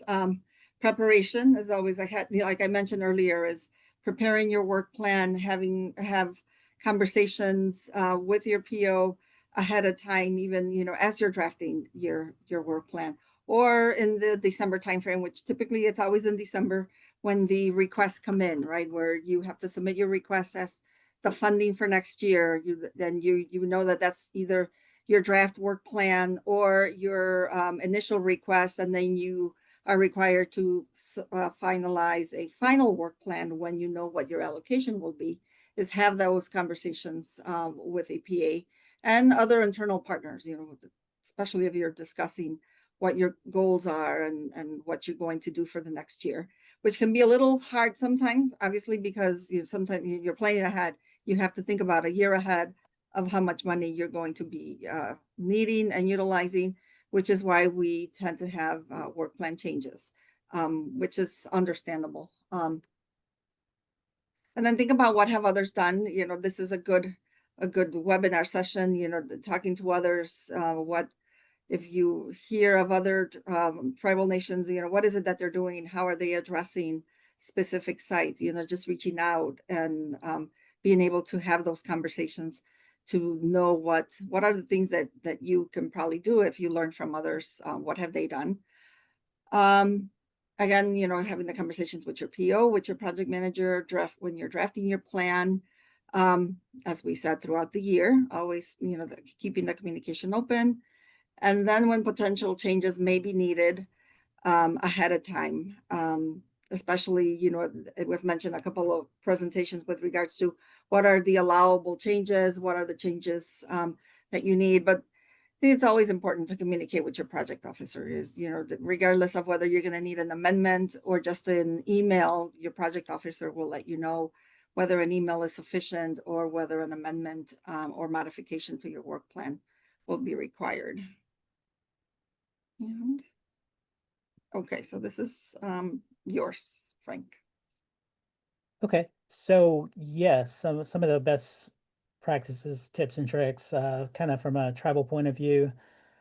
I feel like designing a work plan that kind of aligns with your tribe's goals in many ways. Again, getting an administrative buy-in, and really just educating them. As one of the things we like to do when a new administration comes in is just really kind of hit them with all kinds of information. We work with our planning group and other partners within the tribe and really try to get their buy-in as well, and better understanding about brownfields and just kind of how really brownfields can complement some of the many projects and work that is actually going on within the tribe in many ways.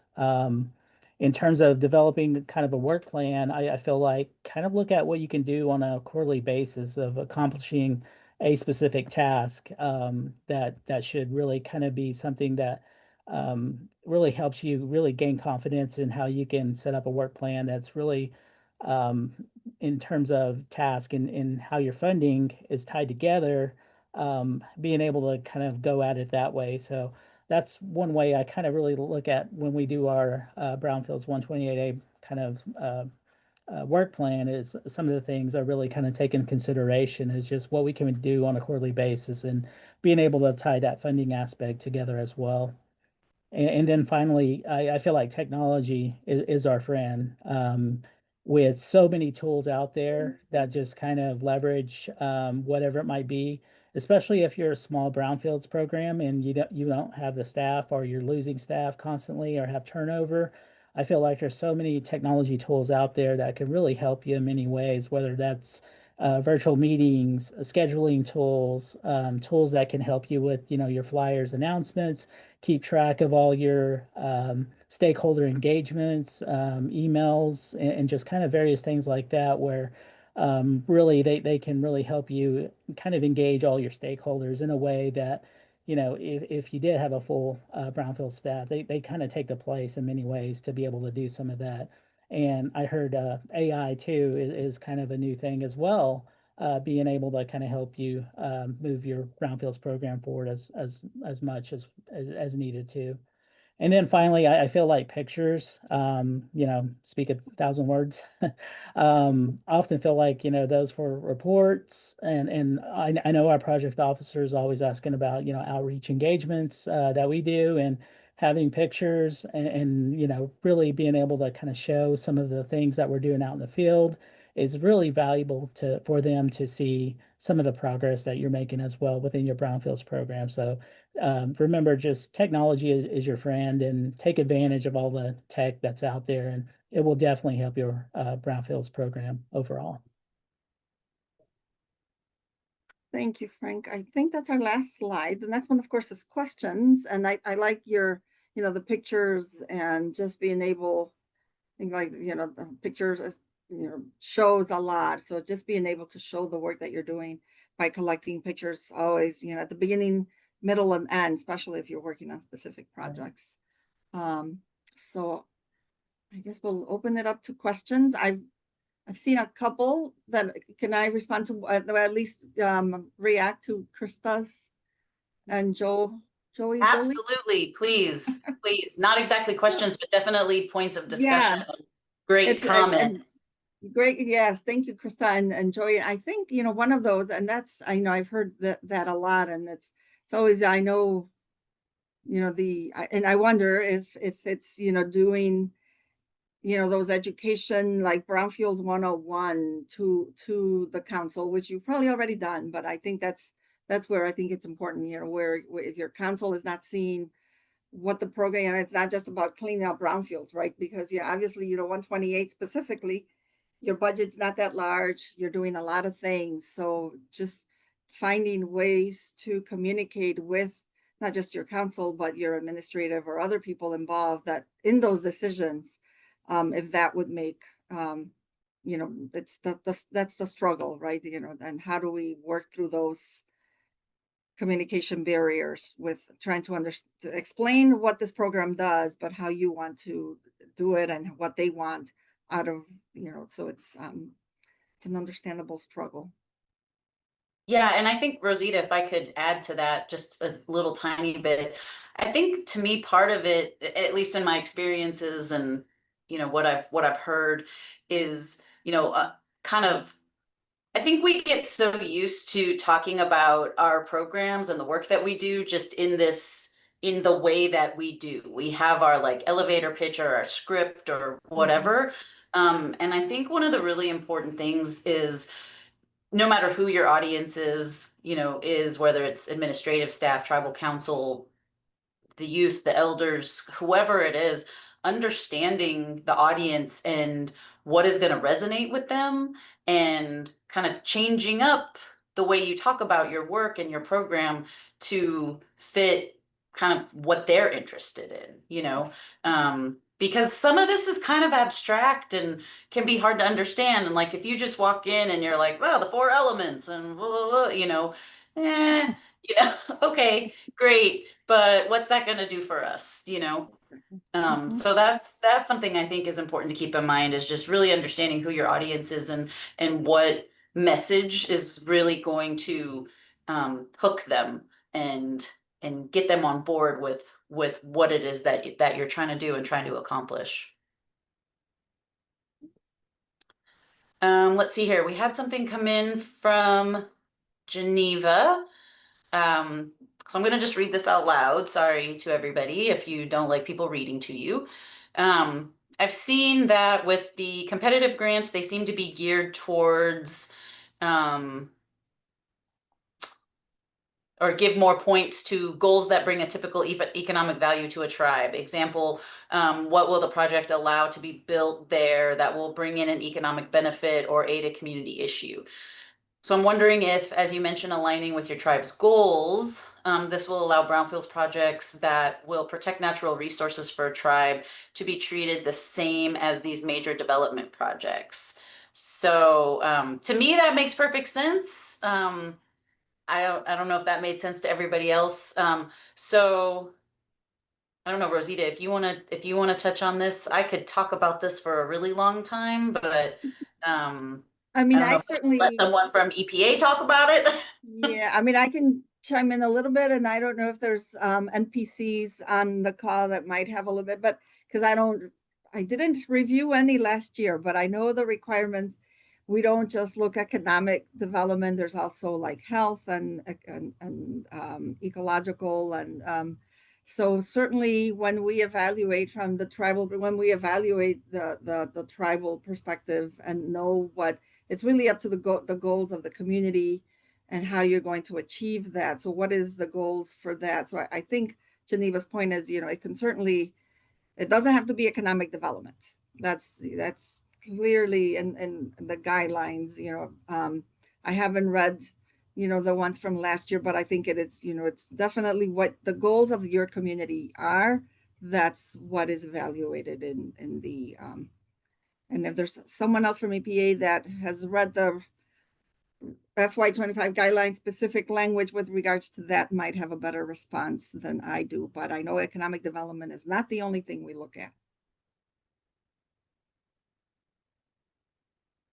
And I think a big, we always say this, and I guess it can be hard to wrap your head around what does this actually mean, but a big, really important piece with the competitive grants, with any type of grant, I think, is really communicating your story as clearly and effectively as you can. And because you're trying to demonstrate need and you're trying to demonstrate, here's our goal, here's our vision, here's where we're trying to go, here's how this is going to help us get there.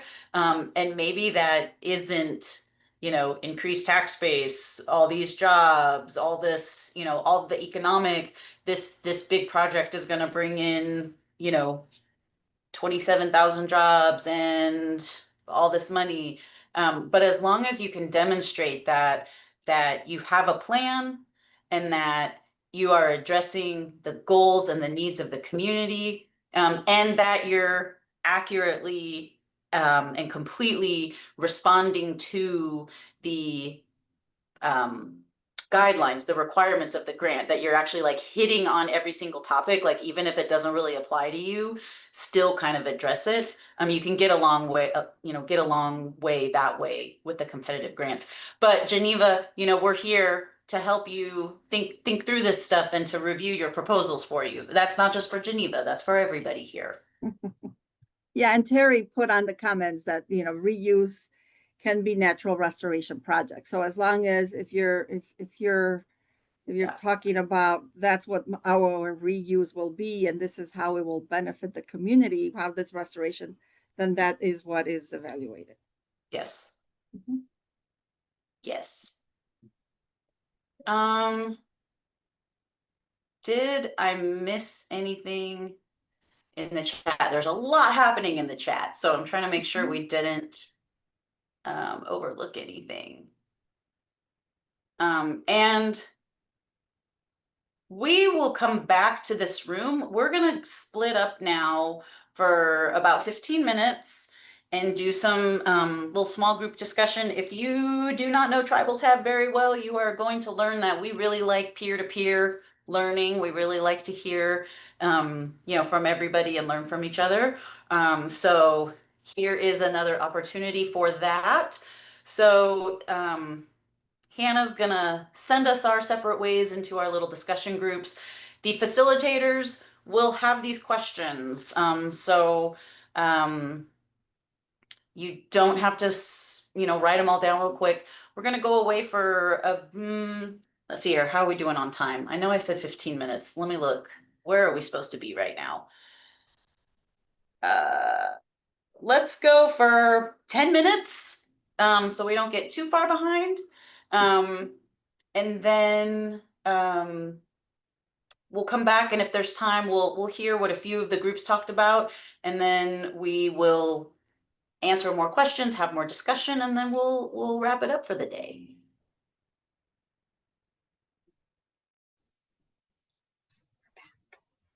We're back. Well, I'll Zoe, tell you what, 10 Mary, minutes went Jennifer, way too fast, didn't it? I thought that was gonna We were be just getting started, yeah.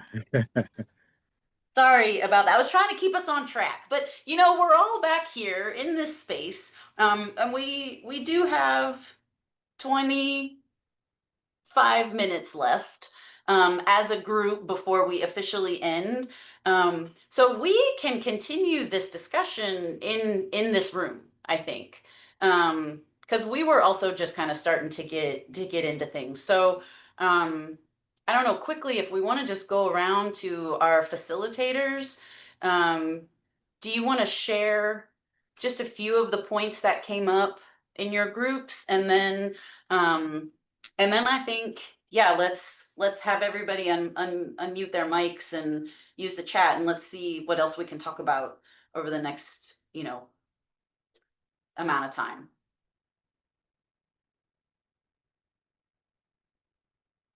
Don't make me call on you, facilitators. Cuauhtemoc, what'd your group talk about? Hey there, Jen, everybody. Thank you guys all so much for being here, facilitating this. So we talked about a couple different things. One of them that came up was kind of looking at different ways to quantify ecosystem benefits and kind of being able to roll that into kind of when you're requesting your grant and saying, like, these are some of the benefits, and in what ways is this helping you sequester carbon, water quality, and so a couple different links got put on there, obviously with the clause to remove some of the language, and then we were talking about just kind of getting new TRP people up to date, and just good ways to kind of help them digest, what that means, how to quantify, how to, really do projects that are going to help support them long term, in their community, and have that multiple generations of benefit. So yeah, kind of between those two things. Cool. Thank you. Oral? Yeah, thank you, Jennifer. Thanks, everyone. Yeah, we had a really good, engaged discussion about the unique challenges and complexities with navigating some brownfield sites, in particular in Alaska. Things like, UXO and the lack of support or partnership sometimes from some of the agencies involved. And really, as Frank had noted earlier, it really is a marathon rather than a sprint. The kind of long-term, dedicated challenge that it can present. And so we had some good discussion on that, as well as, other folks that are coming into the space, and some of the projects and partnerships and contractors, all those things that, really require a lot of collaboration and try to really resist being frustrated. And so we were just kind of really digging in deep to some of those kind of issues. So yeah, it was a good group, and look forward to more discussion and dialogue. Thank you. Sorry I dragged you all back here so early. No worries. Let's see here. Bailey. Yeah, we had a good discussion in our group. Some of the challenges and roadblocks folks shared included bids exceeding what was budgeted originally for their contractual line item for assessments and cleanups, especially since sometimes you're over a year past when you actually set the budget. A lot can change in that time. People struggle just generally with organization, small staff at their organizations, the impacts of turnover on being able to deliver on their activities. Someone shared they're at a tribal consortium, so not being in all their communities in person all the time can be challenging just with engagement, but also having to wait for certain steps to happen before they can take the next step in an assessment or cleanup, like waiting for debris to be removed from the site before they can sample. And also EPA project officer turnover, and also just, communication delays when you need approval to move forward on certain steps. Sometimes that can be challenging. But there were compliments for Richard's presentation. So thank you, Richard, as being really helpful for tips for organizing files and tracking everything and just being more organized in general. So I'm seeing that in the chat as well. So thanks, Richard. Yes, thank you, Bailey. Michaela, I'm not forgetting about you, but I wanted to jump in and touch on a few of the things that Bailey mentioned. I imagine that these topics came up in kind of every group because, we know that every group is hearing from them. We spent a lot of time talking about staff turnover. It wasn't specific to project officer turnover though, but I mean, I think it's still part of that. You've got a base of knowledge in the program, whether it's, in your community or from your EPA project officer. And when that leaves, that is a tremendous gap to try to fill. And, how do you do that? Right. So we talked about that for quite a while. Also, just this kind of similar to what Bailey was talking about. So many elements of this work, not just the cleanup, redevelopment, not just like that, but even the front end of applying for funding, hearing about funding, getting certain documents reviewed, getting things signed, whether it's internally, externally, that the timing of everything can be really, really critical and can really kind of, throw your project off, right? If you were budgeting time of like, I'm gonna, in 6 months, I'm gonna do this thing. But then it turns out that you got bogged down by 90 days because it took longer for you to get a document reviewed or someone had to sign off on something. And so just how much those types of things can really create challenges for the goals that you have in your work plan. But also hopefully with time, as you are in your roles for longer, you'll understand what those are and who, if it's particular people, particular items, so then when the next year rolls around, you can kind of adjust your work plan accordingly to shift the timelines a little bit. Michaela, would you like to share some of the points that your group talked about? Yes, so we did talk about at least one person's experience similar to Richard's, where they inherited a TRP, and the person who was responsible for that program did not keep an open door policy in terms of like what information they were keeping, how they were doing their work, and the types of for that turnover. And which then segues into that second challenge, which is that staff turnover is a big issue. There's really a challenge around like no solid developments around SOPs or workflows. And I had asked the person who was speaking if there had been any challenges related to like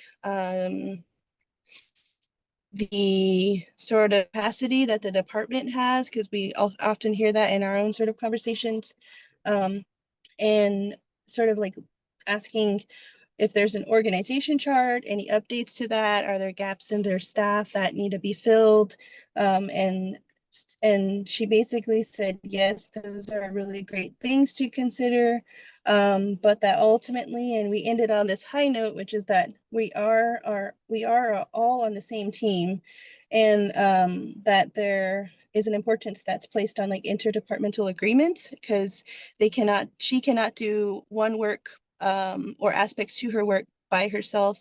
And I think Richard talked about that too in response to the first challenge that she was addressing around this inheritance, was that we cannot work in silos. And so I think that's really important to sort of highlight. But that's it from our group. Yeah, those are amazing points. I'm sure everyone here is very aware of that, but you know, your brownfields funding, you can do a lot with it, but you cannot do everything with it. And you've got to be able to, you know, collaborate and work with other departments, other groups, other entities to really like, you know, you do your part up front, but then someone else has to kind of carry it forward for the redevelopment piece of things, right? So those are really great points. Richard. I don't want to make this political at all, but I will say that like for our smaller programs, like I've had 5 project officers in the 7th year, right? And then there's been a lot of restructuring. So when we talk about turnover, I first heard that this position has turnover as if you're a tribal response program coordinator, it's about 3 years, which sucks because that's like right when you're like 85% good at your job, then they like leave, right? But it's not just us that have these turnover issues. The EPA has had big turnover issues. Like right when I came into the program, there were so many, this was like 2019, so many people started retiring and shifting departments and like moving around. And now it's been restructured even again. And so like we have turnover on both sides. So like I would encourage you to like be as patient as you can, like meditate if you gotta, but like patience. Because I've noticed back in the day where you might have an idea for what you wanted to do with your work plan, it would be like, you know, that's a great idea, but let's word it like this so that others on my side see what you're doing and we'll go ahead and approve that. And now it's, oh, I've never heard that. No, like reflect, like knee jerk, no. And then you don't fight, just go like, well, wait a minute, like, let's talk about this. So yeah. Communication, patience, especially in this environment right now. Yes, that's an excellent point. And also, you know, don't forget about your tribal tab friends and then the Tribal Brownfields Knowledge Circle, which if those of some of you that are new to us, you will be getting an invitation to our next knowledge circle, but that's a, you know, a peer group where it's just for tribal brownfields folks. So to have a safe space to talk about, you know, whatever it is that you want to talk about. And so if you are getting a lot of confusing responses or a lot of no's when you used to get yeses or, you know, whatever, you know, bring those questions into the group. And, you know, we collectively may be able to offer you some guidance on how to maybe reframe to talk to your project officer to get to the yes. So that's my little plug for that. Do we have any other comments on any of the questions we were just talking about? Do we have any other questions or discussion points from this whole day that we'd like to touch on in these last few minutes? Hi, this is Ruby Altaha. I'm with White Mountain Apache Tribe.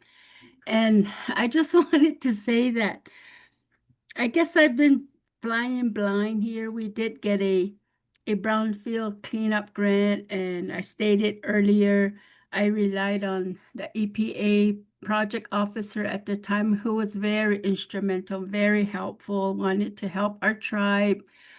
and and some of, assisted and the work plan. This is my first time hearing about how the work plan is a living document, and that gears your work. And I've attended a lot of, because the grant required, I attended some conferences, and I never heard that. There's a lot of presentation being made at these conferences, these tribes accomplishing these projects, redevelopment, and they really don't talk about the nitty-gritty stuff, step one. So I'm going backwards.